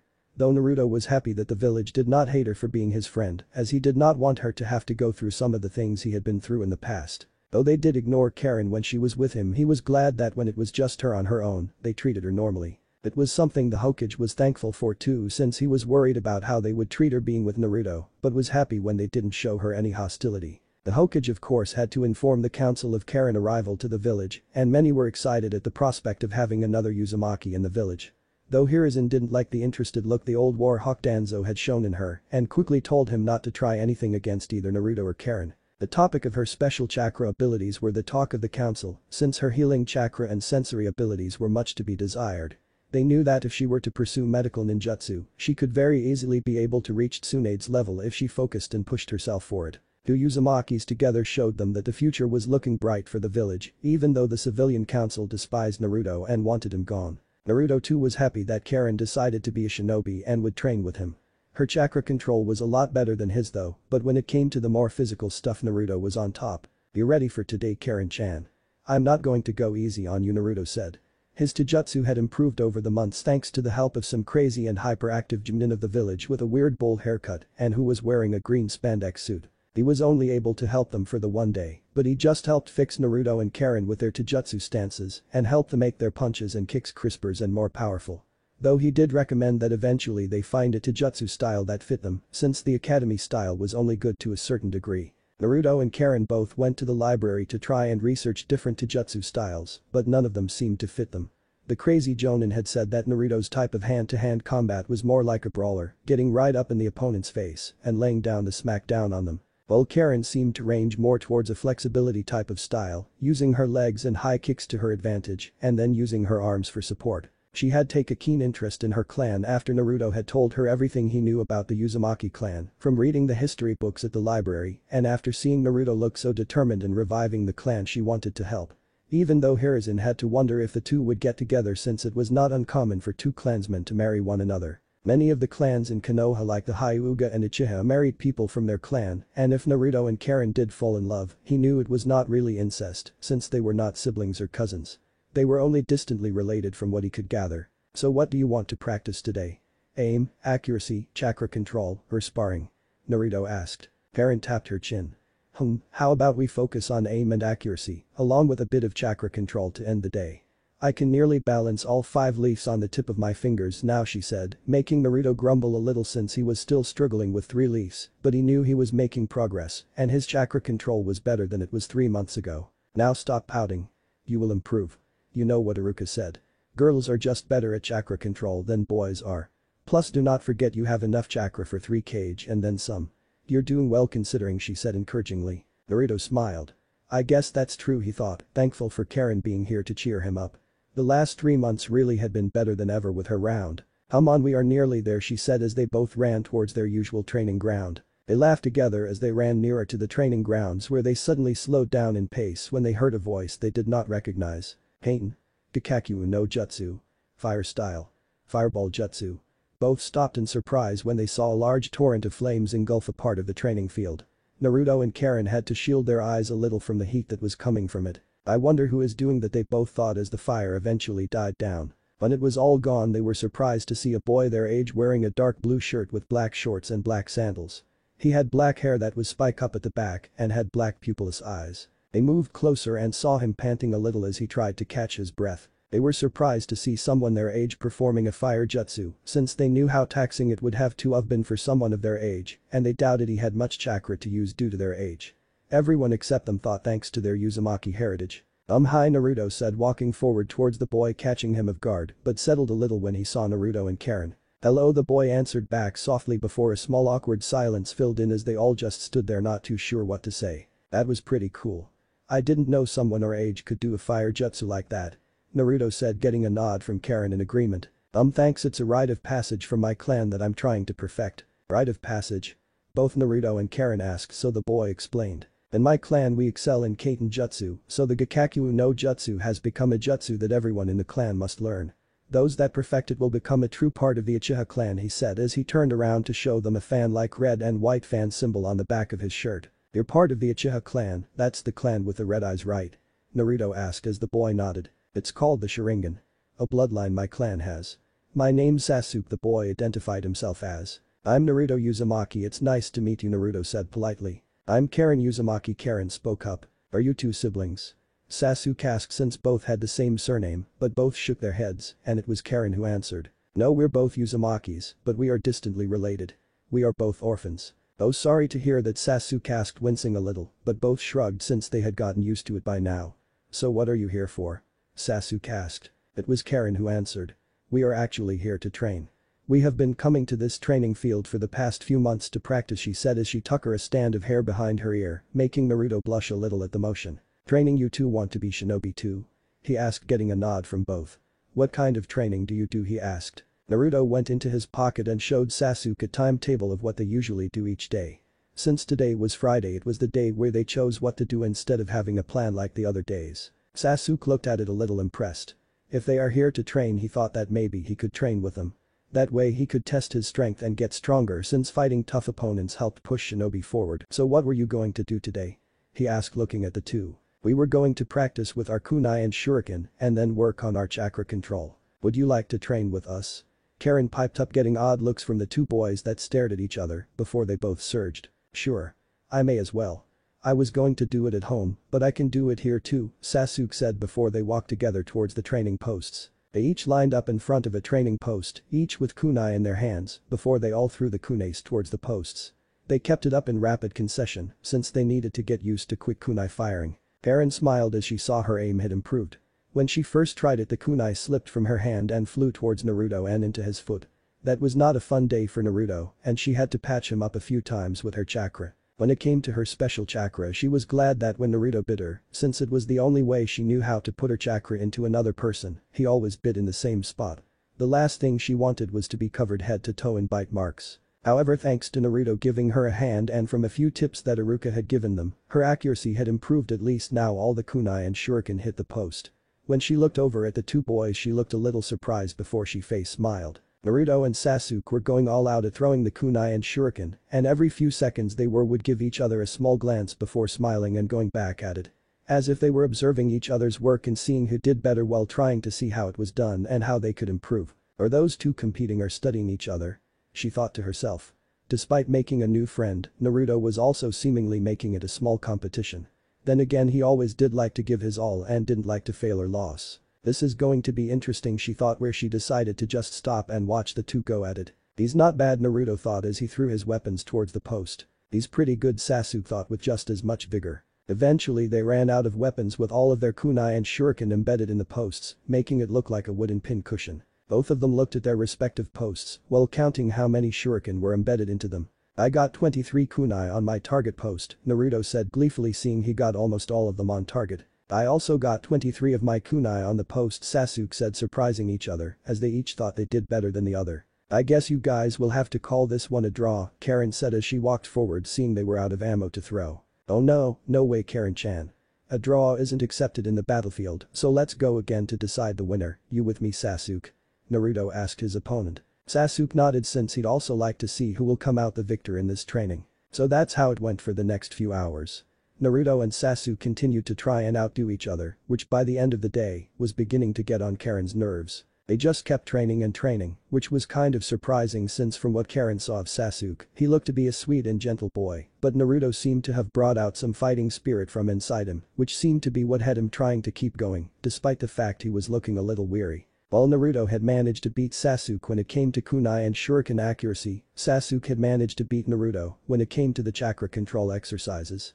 While Naruto was still stuck on 3 leaves and Karen still practicing with 5, Sasuke was able to control 4. Sasuke enjoyed rubbing it in, which always promoted a fight to break out between the two, which Karen had to keep putting a stop to. When it was 4 in the afternoon, they left the training field and the small group of children went their separate ways, with Naruto and Karen heading back to the apartment while Sasuke went to the Uchiha compound. The two boys gave each other another glance before parting ways, but as they left their eyes looked at one another and 2 tiny smiles appeared on their faces before walking off. The beginning of one of the greatest friendship rivalries Konoha would come to know. Karen had caught the smile they each gave and smiled as well, happy to see the boys actually acknowledged each other as friends and possible rivals. Uchiha compound. Sasuke kicked of his sandals as he made his way through the hallways of the Uchiha compound. The compound was enough to fit over 100 Uchiha within it and had its own market stalls and shopping district. Their Konoha police force station was also located nearby since his father was the currently commander of the police force and was mainly comprised of Uchiha clansmen anyway. He steadily walked towards the kitchen and went inside. When he did, he saw his father sitting at the table while his mother was preparing tonight's dinner. His father had short black hair that reached to his shoulders and onyx-colored eyes. He wore a simple kimono with grey pants which had the clan symbol on the back. He sat at the table in front of his father, who looked up and gave him a nod in acknowledgement, which Sasuke happily returned. His mother Makoto Uchiha turned around and jumped a little in surprise seeing her son. "Sasuke, I didn't even hear you come in," she said before frowning at his dirty clothes and the few cut marks that were on his arms and fingers. Makoto Uchiha was a very attractive fair-skinned woman with long, black hair, with bangs hanging on either side of her face to roughly frame her cheeks and black eyes. She wore a simple dark purple blouse with a red plum skirt and a light yellow apron over it. All in all, she was a woman with an earthly type of beauty. She looked at him sternly. "Did you ever do it again during your training, Sasuke?" she said, making Sasuke wince a little. His mother just had that effect on him that made him want to run for the hills when she was not pleased. "Put your arms out," she said as he pulled a small jar of medical cream, which made Sasuke roll his eyes at worrying his mom could be sometimes. "How is your training going?" Fugaku asked as Makoto put the cream on Sasuke's hands. It's going well, father. I can almost do the Gakakyu no Jutsu perfectly now, and I made 2 new friends today," he said, happily getting a surprised look from both adults. "You made friends? Well, that's great, sweetie," Makoto said, kissing her son's forehead, happy that he has 2 new friends, since he didn't really have any his own age outside the clan. "Yeah, and we practiced with our kunai and shuriken first before practicing our chakra control. They have a whole schedule and everything they made, it looks all official and everything," he said with his mother and father nodding. "What are their names?" "You should have them over so we could meet them," Makoto said, since she was very eager to meet her youngest son's new friends. "Their names are Naruto and Karen Uzumaki," he said, which made both Fugaku and Makoto flinch a little, mainly at Naruto's name. However, it was for different reasons. "Ashina's boy," Makoto thought sadly as she snapped out of it a moment later. "The Kyuubi's Kriki," Fugaku thought in a neutral expression as he wasn't sure how to take this revelation. "So what do you think of them? Are they nice?" Makoto asked with Sasuke shrugging. "They seem okay, though I and Naruto were a bit competitive with each other and we kept trying to outdo each other. I think he might be my rival too," he said with some confusion, which made Makoto grin inwardly since to her that sounded so familiar. Fugaku just nodded. He didn't really mind Sasuke having friends, even if it was Naruto. It was not that he disliked the boy, it's just due to his status in the village he could not help but be wary around the boy and just simply left him alone. After all, the Kyuubi was the Biju that had the most incidents with Konoha, considering their ancestor Madara Uchiha used it to try and attack the village after fighting Hashirama, which thankfully failed with his defeat and death at the hands of the first Hokage. Then there was the last attack that had the Kyuubi attack Konoha and run wild in the village. That had truly been a dark day as many ninjas died, children became orphans, parts of the village were destroyed, and their hero the 4th Hokage was gone after sealing the Kyuubi in Naruto. While he didn't blame Naruto for anything, he did blame the demon inside him that was responsible for how his clan was now being treated. Because of the last Kyuubi attack, the Uchiha were suspected of being involved in it and were now under suspicion. The fact they were now living in an isolated area in the village and being under surveillance was proof of that, and he hated it. He knew why they were suspected, since after all the Sharingan could possess the power to control the Kyuubi like Madara did during his battle against Hashirama, but his clan was innocent. He didn't know how or why Kyuubi attacked again, but he knew no one in his clan was responsible. However, despite that, the elders still suspected them and were constantly observing them. Makoto though did feel sympathy for the boy simply because his mother had been one of her best friends, and even though she wanted to watch over him like her friend would have wanted before she passed away, she had not done so, and it had made feel very guilty inside. "What about the other one, the one called Karen?" Makoto asked again. "She's nice and is quite skilled too. She isn't as good as me and Naruto in weapons throwing, but she's got even better chakra control than me, plus she has unusual red hair," Sasuke said in detail. "Well, that's not surprising, girls always were naturally better than boys when it come to chakra control. It's the physical stuff they need to work on to improving themselves." Makoto said a little gleefully at that fact. "So can they come over sometime?" Sasuke asked, wanting to know if his new friends could come see him at home, since it always felt a little lonely in here. "Well, as long as you don't slack off in your training, then you can continue seeing your new friends," Fugaku said, making Sasuke grin widely. His father had been more open with him the past few weeks, which he was thankful for, and the relationship between father and son had become much better in his eyes. After his mother had finished putting the cream on his cuts, he got himself a drink before heading off to his room to rest. As he walked there, spotted his older brother Itachi. Just as he was about to call out to him, he disappeared via Shunshin. "Big brother, what's wrong with you?" he mumbled before going into his room. Meanwhile, in the kitchen, Makoto and Fugaku were both still in the same spots they had been in when Sasuke had left, thinking over what Sasuke had said to them. "Ashina Uzumaki. There is a name I have not heard in a long time, Makoto muttered as Fugaku nodded, knowing that the rambunctious redhead was once one of his wife's best friends and had known each other since they were in the academy. Makoto laughed a little. The way Sasuke described himself with Naruto sounds just like how we were when we were younger. Always competing and trying to outdo each other. Do you miss her? He asked as Makoto nodded. All the time, she said before returning to her cooking as Fugaku looked at the showing a small hint of sadness on his face before looking away. Later that evening, Naruto sat on his bed as Karen was in the bathroom getting ready for bed as he read the book in front of him. Since he met Sasuke, who was part of the famed Uchiha clan, he had wanted to know all about the clan since they were after all one of the founding clans of Konoha. He was currently reading up on the Uchiha bloodline, the Sharingan, since apparently it was a very famous and powerful Kekkei Genkai. The Sharingan is the bloodline ability of those within the famed Uchiha clan of Konoha and is recognized as one of the most powerful Dojutsu Kekkei Genkais. The Sharingan eyes are red pupils that have a tomo around the pupil. The max number of tomo a Sharingan has is 3 tomo.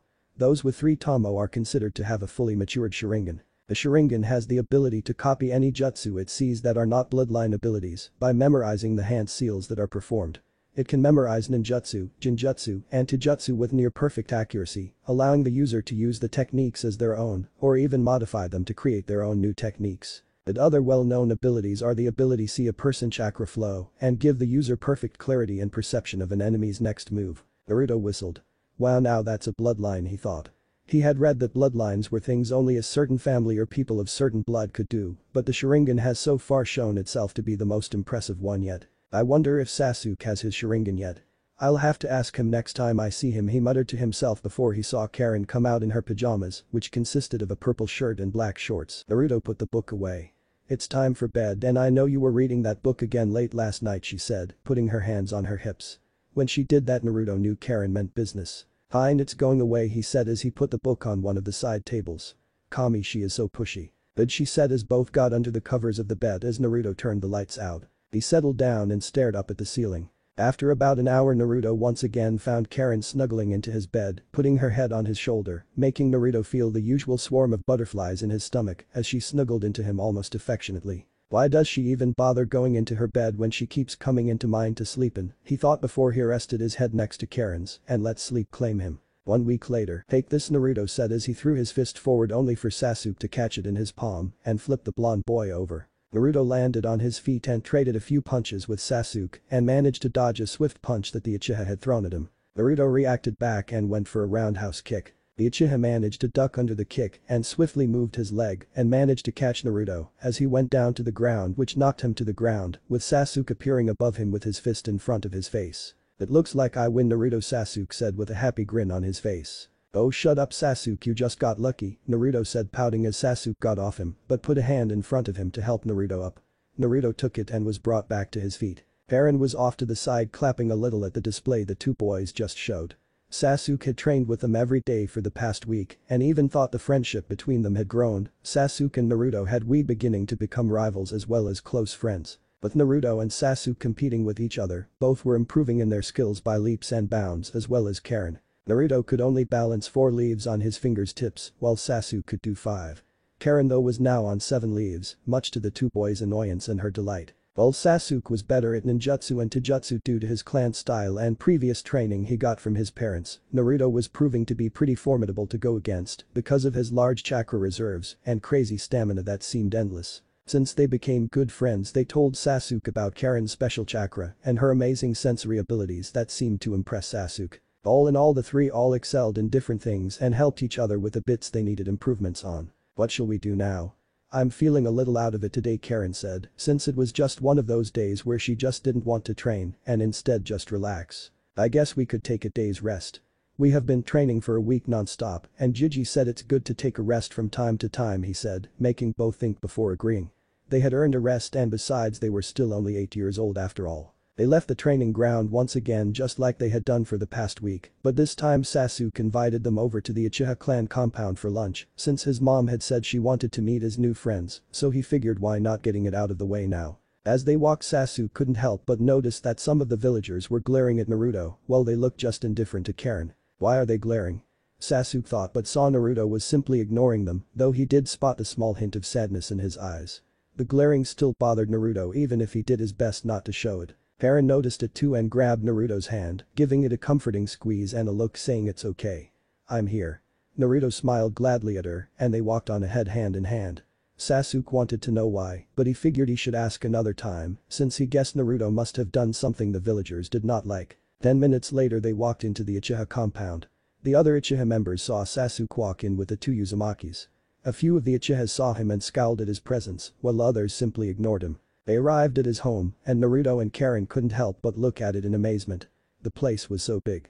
It made their apartment look pretty insignificant in comparison. Well, come on in, he said as he kicked off his shoes, which the other two did as well before they followed Sasuke inside the house. Sasuke, a voice called, making the group look over to see an older boy walking towards them. The older boy looked a lot like Sasuke as he had onyx eyes, black hair with bangs that framed his face, and a low ponytail that reached into his upper back. He was wearing a black shirt with a large Uchiha clan symbol on the back and pants with a weapons pouch strapped to his back. "Hi Itachi," Sasuke said with his features brightening seeing his older brother. "These are my new friends. I brought them here to have lunch," he said, getting a nod from Itachi. "That very nice of you, Sasuke," he said with a small smile before bowing to the two Uzumakis. "It's nice to meet you, Naruto-san, Karen-san." They both bowed back. "It's nice to meet you as well, Itachi-san," they both said respectfully before the older boy turned to Sasuke. "Why don't you stay and have lunch with us, big brother?" he said, hoping his brother would join, but Itachi shook his head and poked Sasuke on the head, causing the boy to let out a small ouch. As Karen and Sasuke walked forward, Naruto turned around and saw the cold and sad look appear on Itachi's face before the older boy turned his head and left the compound. They continued to walk down the hallway before Sasuke pulled on one of the sliding doors and walked into the kitchen where his mother was once again preparing lunch. Mikoto turned around and smiled seeing her son come into the room before noticing the other two children that walked in with him. She looked at Karen and knew she was in Uzumaki from the hair. Her hair was so much like Kushina's, but she was a little intrigued by the odd hairstyle Karen had. But when she saw Naruto she almost dropped what she was carrying.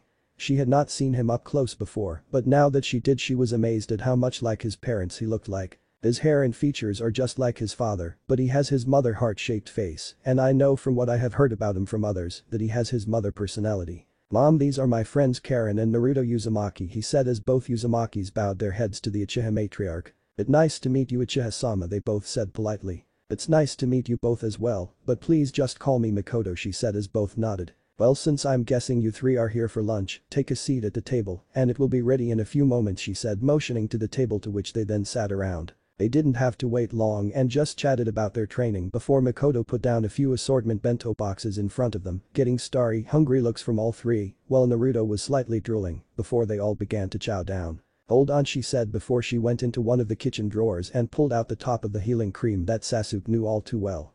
Though Karen looked relatively fine, Sasuke and Naruto were covered in scratches and cuts again. "Hold still," she said to Sasuke as her youngest son rolled his eyes a little but let his mom put cream over the cuts on his face and hands before she covered them with small bandages. "You too, Naruto, hold still," she said, moving in front of him, catching the blonde off guard, though he remained still. Naruto felt a warm sensation run through his body when she put the healing cream on his cuts and wondered if this was the feeling other kids got when their mothers dotted on them. Once she was done putting the small bandages on Naruto and his smiling at her in return, which gave her a similar warm feeling run through her. She put away the cream and joined them at the table. She knew Fugaku would not be joining them today since he had plenty of work to do down at the police station and Itachi was doing Kami knows what. "Itachi, why have you become so distant from us lately? What have I done to upset you, my son?" She thought before shaking out her thoughts and intending on enjoying her time with her youngest son and his new friends. She took a seat next to Sasuke as she picked at her meal, but she kept stealing glances at Naruto and was just amazed at how similar to her old friend he was. The small mannerisms, the grin and smile were all Kushina's. "So how was training today then?" she asked, making the three look up from their meals. "It went well, Mom. We practiced our taijutsu today and I won every time," Sasuke said proudly as he puffed out his chest a little. Even though Naruto didn't like that sentence very much. "You got lucky, Sasuke. Just wait until next time, I'll be so much stronger that I'll kick your ass from here to the moon," he said, getting a frown from Sasuke as he glanced back. "You want to go again right now?" Sasuke asked lowly. "Yeah, I do, let's go right now," Naruto said as he got up from the table before the two once again began to fight. Karen sighed loudly since this was beginning to become a regular thing between the two. Why can't these two just act like normal friends for once instead of rivals? "Oh my," Mikoto said as she put her hand up to her mouth trying to stop a laugh from coming out. She was not used to seeing Sasuke show this side of him before and had to wonder if Naruto's friendship brought out the more competitive side of him. Though when they both fell to the ground and hit the table nearly causing the plates to fall off, Makoto wiped away her smile before a determined frown appeared on her face. She stood up from her seat, shot her hands forwards and grabbed Naruto and Sasuke by the ear, causing them both to yelp in pain. "Ow, ow, ow, mom, let me go," Sasuke cried out. "Makoto-san, you're pulling my ear off," Naruto whined. Makoto gave them both a scolding look. "No fighting in the kitchen. If you two want to punch and kick each other, then do it outside. I won't have you both destroying this house from your little spats," she said with a scolding tone, making both boys look down. "Sorry mom, Makoto-san," they both said, making the frown disappear from her face and for the smile to return to it. "Very good. Now get back to your meals, and then if you don't mind, I would quite like to see how well your training has been for you all," she said, getting a look of surprise from the three before they all broke out into smiles and went back to eating. She was curious to see how far her son had come since he began training with the two Uzumakis and was curious to see how they were too. She may be a housewife, but once upon a time she was once a jounin of the village and only stopped active duty because she wanted to raise her children properly. She may have been a little rusty, but she was sure that she still had it in her to go toe-to-toe with most of the jounin in the village. As Makoto was about to get back to her meal, she had a small tug on her sleeve and turned to see Karen looking at her with a determined look on her face. "Please teach me how to stop those two like you just did," she asked, getting a grin from Makoto. Oh, how she liked this girl already. Makoto complied and began telling Karen how to handle out-of-control boys. Later on, Naruto said, rubbing his lower back as he and Karen slowly left the Uchiha compound. "Who knew Makoto-san could be such a slave drive," he said as Karen nodded, rubbing her rear end after Kami knows how many times she landed on it after some more sparring. After lunch they had shown how far they had come in their training over the past few months, as did Sasuke, and Makoto was impressed by how determined the trio were. She could see great things come from this little group if they kept practicing as they did. She disappeared for a few minutes before walking back out in her old sparring uniform, taking the trio, especially Sasuke, by surprise and told she would spar with them for a little while since she was a little rusty and wanted to show them that she was more than just a housewife. The three promptly got their butts kicked and were never able to land a single hit on the Uchiha matriarch. While Naruto and Karen were surprised by her power, Sasuke was utterly gobsmacked. He never realized just how strong his mother actually was. No doubt now he would be asking his mother for future help when it comes to his shinobi training. When Fugaku arrived home and saw the three kids on the ground panting while Makoto flicked her hair, a small smile appeared on his face. He could not remember the last time he had seen her in her old sparring outfit and no doubt enjoyed seeing her in it once again. It certainly still looked good on her and showed her figure well. "So are we going home now?" Naruto asked, hoping the answer was yes, but Karen shook her head much to his sadness. "We said we would go to the library, remember? We said we would try to find some books on jutsu and elemental jutsu. Plus it was your idea, remember? Ever since you saw Sasuke use his fire jutsu, you have wanted to try and learn an elemental jutsu," she said. "Oh yeah," Naruto thought before he grabbed hold of Karen's hand, making her blush a little at the contact before the two sped off towards the library. Karen always felt warm being near Naruto or being in contact with him. His chakra was just so warm, it was like a constant warm hug from a brother that cared about you. They quickly arrived and quietly walked inside and headed towards the shinobi part of the library that Iruka had shown him. The lady at the desk saw but didn't bother glaring or scowling since so far he had not done anything wrong, so for now she simply let him be. They headed up the stairs and went to the rows of bookcase for shinobi studying and began to examine the spines of the books for anything that could help them. Shinobi nations, chakra exercises, water walking for dummies, aim and accuracy with shinobi weapons. Where are they? Naruto wondered. Karen was wondering the same as she examined the bookshelves. "Maybe they're on the higher shelves," she said, getting a nod from Naruto, who grabbed a hold of one of the shelf ladders and rolled it over towards them. "I take it there is something you need," a voice called, making them both turn around to see a girl who was looked to be either 2 to 3 years older, with light blonde hair that was tied in a single ponytail. She had a white coat over a red dress and blue shinobi sandals. On her face was a pair of swirl-like glasses on them. "Oh hi," Karen said as Naruto was halfway up the ladder. "We are sorry for any noise we were making, but we were just trying to see if the jutsu portion of the shinobi archives were on the top shelf," she answered honestly, making the girl look at them a little oddly. "Jutsu, aren't you two a little young to be thinking about jutsu, especially elemental jutsu? You both do know that mainly Chunin shinobi practice elemental ninjutsu, right? Well, how come Sasuke can do a fire jutsu and he is our age?" Naruto asked from his spot on the ladder. The girl looked at him. "Is this Sasuke by any chance, Sasuke Uchiha, the youngest son of the Uchiha clan head?" she asked, getting small nods from them. "Well, fire jutsu have always been something the Uchiha clan excels in, so it is no surprise that he knows of fire jutsu. My name is Shiho, by the way, I work at the library." Naruto and Karen frowned a little. "Aren't you a shinobi since you're wearing the headband?" they said, spotting the leaf headband on her forehead. That's right. I'm a genin, but I am training to be a cryptographer, she said, getting confused looks from the two. A cryptographer is someone who's specializing in deciphering secret codes and messages, she answered, getting understanding looks from the two Uzumakis. I work in the library as part of genin duties, plus it helps with training, since many of the books in here have all sorts of symbols and deciphering methods. I'm Karen Uzumaki, and this is Naruto Uzumaki, Karen said, getting a nod from Shiho, who eyed Naruto a little cautiously, but she didn't really get what all the fuss was about with him. He seemed like a decent enough kid. So you said you were looking for jutsu? She said, getting rapid nods from the two as she sighed.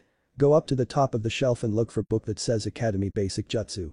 Since I doubt you know them, they would be good jutsu to practice with. Also look for Academy Chakra exercises. That stuff like kunai balancing, she said, getting smiles and nods from the two before Naruto made his way up. I know what they are, but I was never any good at them, Naruto thought, but now was good time to start relearning the basics and getting them down correctly. Plus Karen did not know them, and he wanted to learn them again with her. Okay, let me see, Naruto thought as he looked at the wide variety of books. There were some that said medical jutsu basics, advanced chakra control exercises, history of the mist. His eyes stopped when he saw Fuin Jutsu for beginners. He would have to come back for that. He kept searching and searching until he found the book entitled Academy Basics 101. Ah, here we are, Naruto said as he grabbed the book, but found it would not budge. Hey, what the hell, he thought as he grabbed it with two hands and began to pull. Naruto, please be careful, Karen said, but it was already too late. The book was finally pulled out, but in doing so it caused the other books to be knocked off and for Naruto to lose his balance and fell of the ladder. Incoming, he said as he landed on top of Karen and Shiho, knocking them to the ground as the other books all fell on top of them, making a fair bit of noise, but Naruto hoped it was not enough to bring the attention of the woman at the desk. Ow, that was not fun, he said, rubbing his head before his eyes went back towards the shelf where the books were and his eyes narrowed in on something. Aka, Karen said, whacking Naruto on the back of the head. Shiho did not look all that impressed either. I told you to be careful, Karen said, but saw Naruto was not even paying any attention to her. Hey, are you listening, she said. Not getting a response, she focused in on the point where Naruto was looking. After a few minutes of searching, she spotted what he was looking at, as did Shiho. What is that? Naruto said, getting back on the ladder and climbing back up the top shelf. When the books had been forced of the top shelf, the impact of being knocked against the wood of the top shelf and some sort of hatch on it flew open. Naruto arrived back at the top of the ladders, being careful not to make a similar incident from earlier, before he looked into the small hatch that had been open. Reaching inside, his hand looked around before it knocked again 3 items. Using both hands, he grabbed them and pulled them out. He closed the small hatch before he walked back down where Karen and Shiho were waiting. When he got down, he showed them what he found. In one hand was some sort of old book that looked a little weathered but in decent condition, while in his other hand was a scroll. What are 2 scrolls doing being hidden away in a shelf, Karen said aloud as Shiho began to examine the first scroll. It was beige in color with red-yellow edges. She turned it over a little and let out a small gasp when she saw it. What? What is it, both Uzumakis asked. This symbol, she said, showing them some kind of symbol that both Naruto and Karen could recognize but couldn't quite place it. It's the symbol of the Senju clan, she said, making them both look at it in wonder. What on earth is this doing here? What about the other one? Karen said as their attention moved to the second scroll. This scroll, unlike the other one, was beige as well, but had red and blue edges. Shiho turned it around, but this time it was Naruto and Karen that gasped in realization when they saw it. That's the symbol for the Uzumaki clan, Naruto said, gently taking the scroll from Shiho's hands and into his own. The red Uzumaki swirl was present on it. I didn't even know our clan had scrolls like this left, he said, getting a nod of agreement from Karen. The Hokage probably does not even know they exist. Since you found them, Naruto, you should probably go and show them to him. You said your last name is Uzumaki, right, she said, getting a nod from the two. Well, in that case he will probably let you keep it since its does belong to your family, but he may take the Senju one away, she said with Naruto nodding before he gathered the 2 scrolls in the book and hid them under his shirt since he doubted the librarian knew about them and would let him just take it like that. He did not want to risk it. Karen grabbed the book on Academy Basics as well and both bolted back towards the front desk as they waved and thanked Shiho for the help. The lady at front desk looked suspiciously at them but stamped the book out for lease before Naruto and Karen bounded towards the Hokage Tower. End. Chapter 4. Fuitin and Suitin. Gigi Hiruzen heard as he sat at his desk in the Hokage office before the door to his office door slammed open only to see Naruto and Karen staring up at him, both panting a little and holding something in their hands. His papers on his desk fell of his desk much to his annoyance and scattered the office floor. Naruto and Karen entering his office was always like a tornado storming through when they visited. "New," he shouted in his mind and swore he could hear giggling and chuckles from behind the walls where his Anbu usually hid. "Did you got to see this?" Naruto said, getting rapid nods from Karen as both had an eager and excited look on their faces. "Naruto, Karen, you can't just keep turning up in my office whenever you feel like it. I'm very busy with all this paperwork you see now lying around your feet," he said in a bit of an annoyed tone. "But Gigi, this is really important. You have to see what we found," Karen said, trying to press the conversation further, making the Hokage sigh in defeat. Despite being a Hokage, he still could not win all arguments and conversations with children. "Alright," he said, rubbing his forehead. "What did you find?" he said before Karen suddenly held out two scrolls in her hand while Naruto showed the diary-like book to him. Hiruzen was a little surprised to see there were scrolls that they were holding before he leaned in and took a closer look. When he did, Karen turned the scrolls over to show the symbols that were on them. When he saw them, Hiruzen's eyes almost fell out of his head and almost tripped and had to hold himself up on his desk. "Those scrolls," he whispered as he reached for them and took them into his hands. He first thought they were fake, but after seeing the symbols, the coloring of the scrolls and the texture of the scroll, he knew they were very, very real. "Anbu, leave the room," he said. After a few seconds he heard a few shunshin sounds. He then placed a silencing seal all around the room before he looked at the two Uzumakis with an interested looks in his eyes. "Naruto, Karen, please tell me how you came into possession of these scrolls." So they did. They told him how they went to the library to look up some elemental jutsu when Naruto pulled one of the books out too hard, but it ended up opening a secret compartment. They figured out what they were holding with Shiho before they headed straight for him. Hiruzen nodded and told them he was glad they came straight to him. Though he would have to have Shiho sworn not to let anyone know about the scrolls, since the scrolls they were holding should not even exist anymore. "I must admit, Naruto, Karen, that you two have some of the most amazing luck I have ever seen. To think that these scrolls still existed behind our walls. The Senju clan scrolls belong to the only living Senju still alive, Tsunade Senju, and since she is not in the village, they are all locked away in the Senju compound." But this, he said, holding the Uzumaki scroll in his hands, making both Uzumakis grin. "I did not even think an Uzumaki scroll still existed. Most were believed to have been destroyed during Yuzu's destruction. Even your mother Naruto only had a few scrolls, and they are currently stored away until you come of age to receive them." Naruto stared, holding his hands behind his back, which Karen copied. "Can we open them?" Hiruzen took a deep breath and studied the scrolls and looked at the two youngsters' face.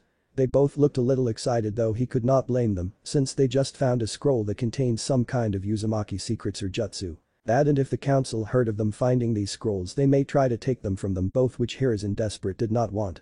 He took a deep breath before he spoke to the two. "The Senju scroll we cannot open since it belongs to the Senju clan, and since no Senju is in the village at the moment, it would break their trust if we opened it," he said, getting downcast look from both Naruto and Karen. "However," he said, making their heads shoot up. "Since you two are the only Uzumakis left and this is an Uzumaki scroll, then I don't see why you can't read it," he said, getting giant smiles from the two. "Then what are we waiting for?"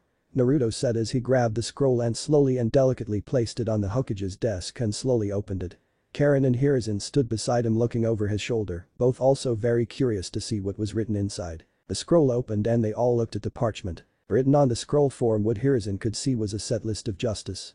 As Naruto continued to open them, he counted them all and discovered 6 justice in total, all written in neat handwriting with the necessary hand signs, and next to them was a brief description of what each jutsu does. "Gigi, are these jutsu?" Naruto asked and got a delighted sparkle in his eye when he saw the Hokage nod his head. "Whoa, so cool, so are these like clan jutsu?" Karen asked as Hiruzen examined them closer before speaking. I believe they are," he said towards the two as he picked up the scrolls. "From what I can see there are 6 jutsu in total, however I have noticed that all 6 are water jutsu."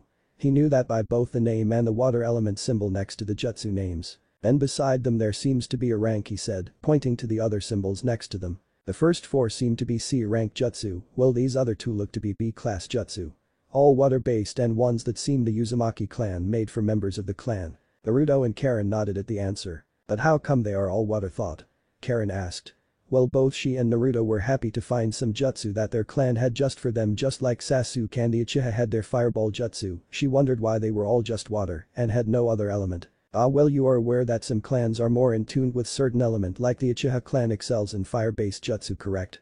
He said as both Naruto and Karen nodded.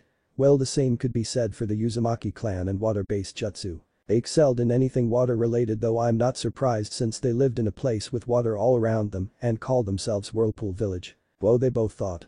They both knew that the Uzumaki clan excelled in Fuinjutsu and Kinjutsu, and while Karen was interested in taking up Fuinjutsu just like her ancestor Mito, who was a sealing genius, Naruto wanted the whole package and master both. But now hearing that Uzumaki's excelled in water-based jutsu as well, it just made them even more determined and both wanted to somehow master the jutsu that their predecessors made for them. Now what about that? Hiruzen said, motioning towards the small diary that Karen was currently holding. Oh well, we're not really sure. It was in the compartment with the scrolls. We figured it must have been important, so we brought it with us just in case. Karen mentioned handing over the book as Naruto continued to look at the Uzumaki scroll. And Hiruzen hummed to himself as he looked it over. He was not sure why, but he felt like he had seen this book before. Though he figured it must have been when he was much younger. He opened the first page but frowned when he saw no writing on the page. Looking at it for a moment, he figured it must have been a chakra enforced area sorts, meaning he had to pour chakra into the book in order to see what was written. Quickly enough, as soon as he did, words began to form on the page. Though when he did and he saw the handwriting, it almost made his blood completely freeze. This is not possible, he thought. He was in shock because he recognized the handwriting. He recognized it from anywhere because he knew the person who wrote this very well. Down at the bottom of the first page he saw the initials that had confirmed his suspicions. DS. His head shot up to look at Naruto and Karen and was just amazed at their luck. Finding 2 scrolls of 2 of the most famous and powerful clans in the world, as well as finding this man's diary. Hiruzen wanted to just sit down and read what was in it, since it could quite possibly have all sorts of jutsu or techniques in it that had never been seen before. But looking at Naruto and Karen, he believed that they should keep this diary since they found it and no doubt it would help them in their career. He was already the Hokage of the Leaf and Open of the most powerful shinobis there was. Naruto and Karen both wanted to bring back their clan, and with Naruto wanting to be Hokage, they would both need all the help that could get. Maybe this notebook could help them on that path. Taking one last look at the contents of the notebook, he closed it and handed it back to Karen, who was a little surprised to get it back. "Keep it," he said. "Trust me when I say the contents that are in that notebook can help you greatly, since you both want to be great shinobi one day." "Really?" Naruto said, looking up from the scroll. "Who wrote it?" Hiruzen smiled slyly. "That will be for you to figure out, Naruto," he said, making both Uzumakis shrug at the old man being all secretive. However, he spoke with a more stern tone, making them both stand upright and listen. "I must ask that you both do not reveal that you have that scroll or that book. Trust me when I say they are both very valuable and many would like to get their hands on them. They would go for a very high price, and the contents on that scroll and in that book could be the only ones in existence," he said, making both Uzumakis realize how serious it was. "So keep them both safe and keep them secret," he said as Naruto and Karen nodded as the Hokage got up and as quick as lightning put the Senju scroll away in the Hokage safe. "Don't worry, Jiji. No one will be getting them. These are clan jutsu, therefore no one else is allowed to learn them except Uzumakis," he said, puffing out his chest, while Karen settled for smiling brightly. "Very well," Hiruzen said as Naruto and Karen took the scroll and the notebook, hid them underneath their clothes before they left the office. Hiruzen turned around before he slumped in defeat when he noticed that his paperwork had somehow doubled during the visit. "Damn you, paperwork," he cried out, shaking his fists to the skies. Uzumaki residence that evening. Naruto and Karen sat on Naruto's bed as they examined the Uzumaki scroll they found. They had not put it down ever since they got in and had barely noticed that night was beginning to set in. "We have to learn these jutsu. We will be so badass with these jutsu and we will be able to match Sasuke and his fire jutsu." "Yes, but these are for at least Chunin level shinobi, Naruto-kun. We will have to wait a few years until we can learn them properly. Look, 2 of them are B ranked and the other 4 are C ranked. We only just started ED ranked jutsu right now." All Naruto complained, but he knew she was right. "But it doesn't mean we can't read the descriptions for them so that we can prepare for when we do learn them," she said, grinning as Naruto did the same before they both dove into the scroll again. Suiten. Hebadama no Jutsu, water style. Serpent bullet technique, a jutsu that involves the user building up water in their mouth before they release it at high speed towards their target.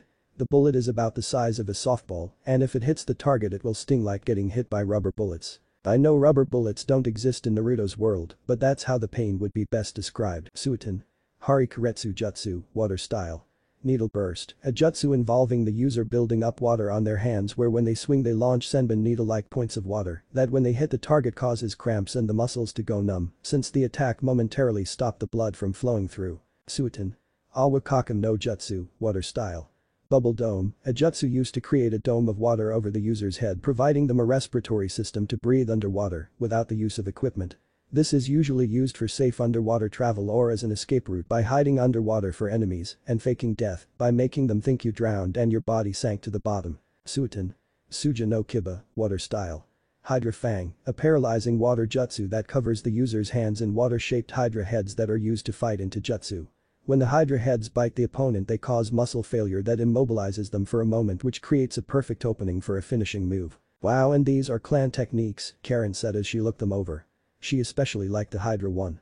That sounded cool and no doubt would look cool as well. Though it's a shame there are not any healing techniques. Those probably could have come in handy. While they both had read about different shinobi aspects, Karen had taken a great liking to medical ninjutsu and was hoping that when they joined the academy, they would teach them a thing or two about it. Since her special chakra could heal other, she felt like she could become something great in that area of being a shinobi. So these would be the first ones we would learn from the scroll, since they are the easier one of the scroll. And then down here are the two harder ones that are more powerful, but will probably take more control in chakra. So that's why we should not learn them until we are older. Naruto said with Karen nodded. Remember what Iruka-sensei said. The stronger the jutsu, the more chakra is needed. Too little and nothing will happen, and too much could prove fatal to the user. Naruto remembered that since Iruka had been very serious when telling them both. He reminded them to stick to things that were their level and to not attempt more powerful jutsu without supervision from either him or another Chunin or higher. Suiton. Bakuhatsu Kanketsusen, no jutsu, water style. Exploding geyser unleashes a tower of water from the ground that can be controlled to follow the target. When the geyser hits the enemy they become disoriented and the geyser has them get flung into the air where they're left wide open for attack. Suiton. Sujurek no jutsu, water style. Hydra Dragon, similar to the water dragon, except that it unleashes 3 dragon heads around the user and forms a water shield around the user. The heads can be used to attack, grapple and shoot water from a distance. If trained properly the user can multiply the amount of heads which can increase their size, power and durability. Now that sounds powerful. Especially the last one. But I wonder if we could use them though, Karen said, confusing Naruto. Remember what the book of basic jutsu says, she said, motioning to the book they got from the library today. Everyone has a natural element affinity. If we have water then it will be easier for us to learn them, but if we don't, it will be a lot more difficult. Naruto said, tapping his chin. Maybe we can ask Jiji or Iruka-sensei what our elements are. That way we know what they are, plus the book said here are exercises we can learn to help prepare us for element jutsu, he said with Karen nodding. Plus remember Iruka-sensei wanted you to go in for an IQ test so that they could figure out just how far you are in your studies and know what level you are at. Isn't that true? Then I guess we have tomorrow planned out. But do you think we can ask for our affinities? We are a little young, she said, but Naruto shrugged. It's not like we will be practicing the jutsu, we just want to learn what affinity we both have and maybe do a few of the exercises. Like if we are water then we have to make a leaf wet with just our chakra, if we had a water affinity, I think Karen mentioned, since she remembered that from one of the books. And remember Makoto-san said that those with fire had to make a leaf burn with their chakra. We can go and ask Iruka-sensei tomorrow. He should be in the academy offices so we can go then. But Karen said as she looked at the time, seeing it read 7 o'clock and was time for them to make dinner. Naruto, it's your turn to make dinner tonight, she said, putting her hands on her hips and giving him the look that all girls gave boys when they wanted something done and left the boy without any argument. Yes, ma'am. What would you like me to make?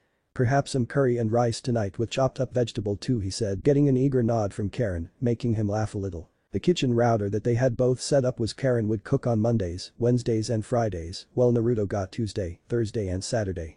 Then on Sunday they would eat at Ichiraku's. Both of their cooking was coming along nicely and were able to make the easy stuff since AM had wrote down the instruction to the smallest detail.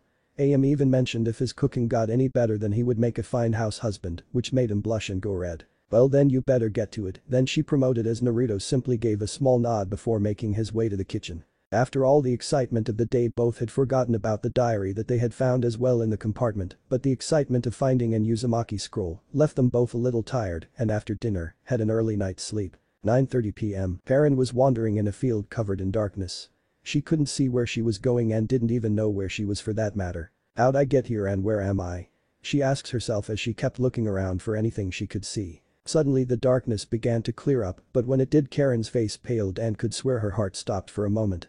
The darkness faded to reveal that she was in some kind of hallway that was only lit by dim lights. But what scared Karen was that she knew this place. It was where she was held captive before she was found, rescued and brought to Konoha. HSSS, a voice hissed as Karen was startled and she turned to see where the voice came from. She looked at every dark corner in fear as she took a step back. Suddenly a pair of yellow eyes revealed themselves from the shadows of a dark corner. The eyes looked to be about 4 feet off the ground. Karen was struck by a dark sensation as her body seemed to freeze when her own eyes landed on the ones that were staring back at her with coldness. The eyes began to move forward until the figure came out of the darkness to reveal a large gray snake that was over 16 long. The snake hissed to Karen, showing its forked tongue as it looked at her with what she thought was hunger. Not wasting a moment, Karen turned and ran away as the snake didn't move from its spot, but Karen didn't care as she kept running looking for any way out. Seconds turned to minutes as she kept running, but the hall just seemed to go on and on with no end. However, eventually Karen came by a crossroad that had 3 doors on different sides of the walls, and each having a window on the center. Karen carefully looked inside the door on the left but couldn't see anything inside. The same happened with the center door, but when she peeked into the door on the right, she saw there were flickering lights inside that revealed a small pathway to another doorhead. Slowly she opened the door and walked down the hall until she reached the next door, where this one didn't have a window for her to see inside, so she had no idea what's behind it. Like before, she slowly opened the door as it creaked from rust, and she looked inside to see what looked like a medical chamber with tools, a medical strapping bed, books and other things used for study. Why am I here? She thought to herself as she stepped inside before she felt a hand clasp her shoulder. She froze mid-step and heard a low chuckle form behind. Turning around, all she saw was a man completely black from the shadows, and the only thing that stood out was his gold snake-like eyes. "My dear, where did you go? We were going to have so much fun," he said in the most sinister voice she had ever heard in her life, and was bringing back horrid memories of her time in there. She shook around, but the man's hand never left her should and simple tightened. She began to scream before every around her went hazy and could hear someone shouting her name. "Karen, wake up," she heard before suddenly everything around her changed and she found herself back in her and Naruto's room with a worried-looking Naruto looking down at her. "Karen-chan," he said, looking at her before she burst into tears and wrapped him in a hug with her head buried in his chest. "It felt so real," she stuttered out through her sobbing, while Naruto gently guided them back down onto the bed. He did not quite know what to do, so he settled with just continuing to cuddle her while rubbing her back in a circle. He smiled, sincerely saying, "It's okay, Karen-chan.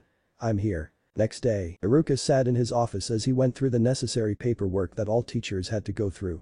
Even though he had a few more months until he needed to go through the files, he wanted to get an early start on them in order to prevent a pile-up from forming. A few times he was at the Hokage's office and he saw all the piles of paperwork he could never beat, made him want to avoid the same fate. Although he knew he'd never receive the same amount of papers, he felt it was better to play it safe. Being a teacher, although was not his original choice of work, he eventually found his calling in training and preparing the next generation of shinobi of the Leaf Village. A role that for many would make Iruka their first shinobi instructor, and he hoped that when many began their shinobi careers, he had prepared them well enough to make it. Though he rarely spoke of it, many thought Iruka was a simple Chunin instructor with Chunin level abilities. They were pretty much right about that, but he didn't let it bother him. In the past, Iruka had tried out for the Chunin exams to promote his rank and to become a sensei for 3 students, but sadly he failed the test and remained a Chunin. He could have taken the test again after a while, but he decided not to since he found out he liked being a teacher, and even if he won't get students that'll learn from only him like Chunin senseis did, he was still happy to teach many students as much as he could before they set out to become genin. Besides, Iruka was actually glad to remain a teacher since it had him remain in the village peacefully. The night the Kyuubi attacked and he saw his parents die had made him dislike confrontation. That's not to say that he wouldn't fight for the village, but it's just that he prefers the peaceful way. He was sometimes still haunted by nightmares of the Kyuubi, as he could remember its sinister and enraged look in its eyes as it destroyed the village. He knew Naruto was innocent of being suspected of being a monster, although sometimes he wondered what it was like for the Kyuubi to be sealed inside Naruto. Was it like being trapped in a small cage? Was it even conscious inside Naruto? Could it see what Naruto sees? Those were some things that made him curious. Well, whatever it was like, he hoped the Kyuubi was disliking its new home and never got to see the light of day again. As Iruka worked, he heard soft footsteps approaching his office. He looked up just as the door opened, revealing Naruto and Karen. Iruka had quickly taken a liking to Karen after seeing how good she was to and for Naruto. Since she arrived, Naruto had been a lot more upbeat, and Iruka knew that Naruto was just happy to finally have a friend who was both his age and also was a part of the same family as he was. Good morning, you two," he said cheerfully as the two returned the hello and smiles with eager look on their faces. "I take it you're here for your test," Karen, Iruka said as Kari nodded, which prompted Iruka to get up and start looking through one of his cabinets. After a few seconds he pulled out what he was looking for before stepping towards them. "Okay, Karen, you know what this test is about, right?" he asked with her nodding again. "Good, this test will let us know how far along in shinobi training you are so that we can take a guess at how far along we think you are and so we can put you in the correct class. You will have an hour to complete this test, so just take your time and don't panic," he said. "Okay," she said back with confidence in her voice. She felt ready to knock the test out of the park. "Naruto, I will have to ask that you wait in here with me since Karen cannot have any distraction or help during the exam." "Okay, Iruka-sensei," Naruto said before he hugged Karen. "Good luck, Karen-chan.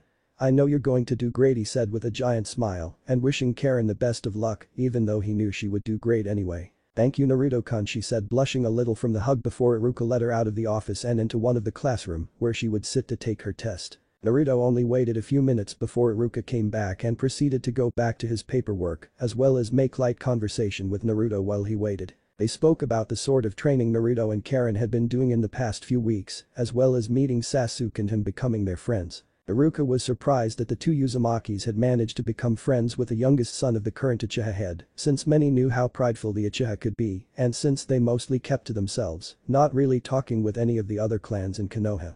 Naruto didn't tell Iruka about the scrolls he found either since even though he trusted Iruka with his life, it was a clan scroll and it therefore only involves the clan and no one else. He might tell Iruka of its existence eventually, but until then he wanted to keep it safe since who knows who else could have be listening and he did not want to risk losing a piece of family heritage. Very quickly the hour was up and Karen came back into the office with her test sheet in hand and handed it over to Iruka who told her it would be completed and marked within the next few days and that he would come over personally and tell her how she did.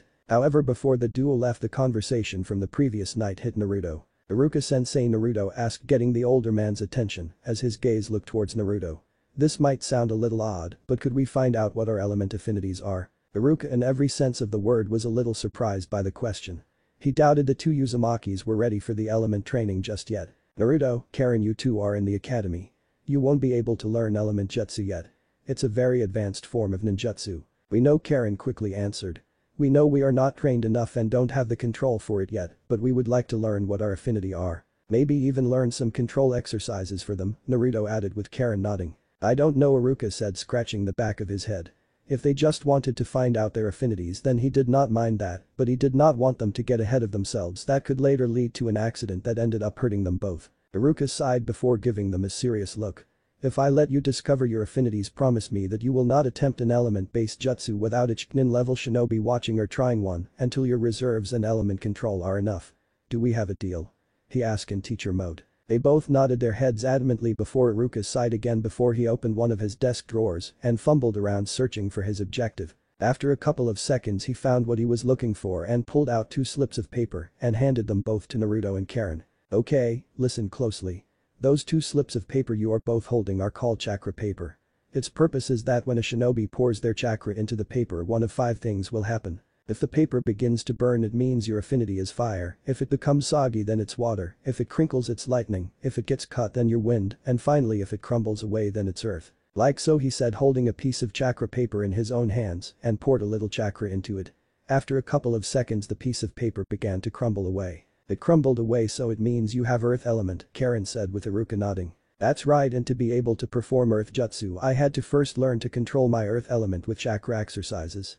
Once we are done here I will give you each an element exercise that you can practice with," he said, getting both a little excited. "Karen, why don't you go first?" he said as Karen began to focus on her piece of chakra paper. She got a concentrated look on her face and took a deep breath. Slowly she began to pour chakra into the paper. After a few seconds she thought nothing had happened before she felt the paper get damper. When she looked at the paper she saw it was completely wet and was only getting wet. After another few seconds the paper completely evaporated into water causing her to take a step back. "Water element," Naruto said being the first to speak. "That's your element, Karen-chan. Your affinity is water."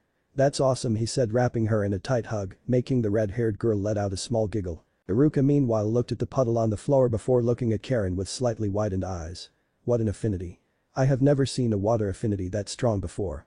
He thought as he couldn't believe how the paper had completely evaporated from being soaked. He'd never seen that before, the closest he'd ever heard was the paper getting completely soaked but still intact. Shaking his head and knowing he should tell the Hokage about it later he moved on to Naruto. "Okay Naruto, why don't you give it a try?" "Right Iruka-sensei," Naruto answered as he tightened his grip on his piece of chakra paper. Taking a deep breath he slowly poured chakra into the slip. He was glad his control was a lot better thanks to the chakra exercises, otherwise he knew he would have destroyed the paper with too much chakra. Just like Karen it took a few seconds before he got his answers. He heard loud dripping noises before the paper in his hand became lighter. He looked at it and saw the paper had been completed shredded to pieces along, while the edges seemed a little damp. Not much but they could all about see it. "Whoa," Naruto said looking at the shredded paper. "Wind element, your affinity is wind Naruto-kun," Karen said now returning the hug Naruto gave her moment before. "Yeah, I guess I am," he said though Kari noticed it sounded a little down. "What's wrong Naruto-kun?" She asked with a bit of concern in her eyes. Naruto bit his lip. It's just now that I know I have a wind affinity, will I be able to do those water jutsu we got from our clan scroll? Karen bit her lip and understood why he was a little disappointed. But didn't you see the chakra paper? Even though it cut in pieces, some of the edges were damp. They were, Naruto said as he looked over at the edges of some of the paper and spotting that Karen was right. What does it mean? Karen tapped her chin.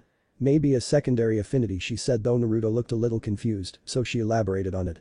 I read that everyone has a primary affinity, which in your case is wind. That's your main one. But shinobi also have a secondary affinity. It's not as powerful as their primary affinity, but if trained right it can still become powerful and useful. Also, shinobi are known for using multiple elements anyway. It just means you might have to work that little bit harder in order to use the water jutsu, she said, with Naruto just nodding his head. Iruka meanwhile watched with his eye widened a little. But still, that's quite a wind affinity. It's very rare for someone from the leaf to have a wind affinity, and there are only a handful who can use them here. But the affinity is so strong. It sheared the piece of paper and even showed what his secondary affinity is. What on earth are these two going to become? He thought before he shook his head. Okay, so with that done, we have discovered that Karen has a high affinity for water, while Naruto has a high affinity for wind and water for a secondary. I hope you are both happy with the results. They both nodded, though Naruto took a little longer to do so. But nonetheless he looked as happy as Iruka expected him to be. Iruka then took out a small bit of a scroll along with a pen and began writing in it. The two children tried to see what he was writing, but Iruka's arm was in the way. After about a minute, Iruka put the pen down and handed a small scroll over to the two. Both Naruto and Karen took a look inside and read the contents. Those are some chakra control techniques for those who want to train to use element jutsu. It's very simple and is called the leaf exercise. Sort of similar to the standard chakra control exercise you do with a leaf. However, instead you will be using your chakra to affect the leaf. For Karen, you will be trying to make the leaf damp, and you won't have mastered the exercise until the leaf is completely damp. For Naruto, you have to try and use wind chakra to cut the leaf in half. I must tell you now that it will take you both at least a few weeks, maybe a few months, to fully use nature chakra to fully affect the leaf.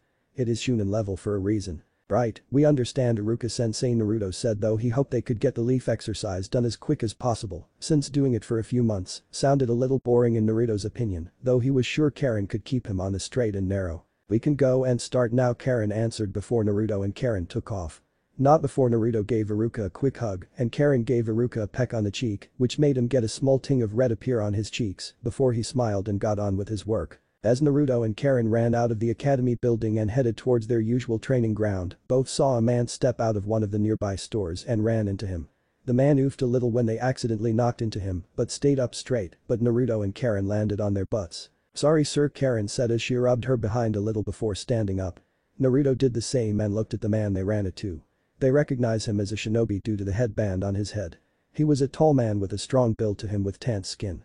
He had brown eyes, short, black spiky hair, and a beard. His clothing consisted of the standard Konoha ninja uniform with the sleeves rolled up halfway, flak jacket and regular shinobi sandals. Around his waist was a sash with the kanji for fire on it. That's okay kids, just watch your surroundings next time, the man said before the two nodded and continued to the training grounds. The shinobi watched them go, though he did spot the scroll in Karen's hand and began to wonder if the two were going to train. He recognized the shinobi scrolls and he knew the two of that Naruto and Karen were the Uzumaki duo his father had spoken of before. Curiosity getting the better of him and lighting a cigarette, he shunshined away, curious at the training the two Uzumakis would be training in. Later on a training ground. Okay, so how do we do this? Naruto asked as his eyes scanned the scroll in front of him as Karen also examined it. Karen tapped her chin. Well, it looks pretty similar to the leaf exercise we do for our chakra control.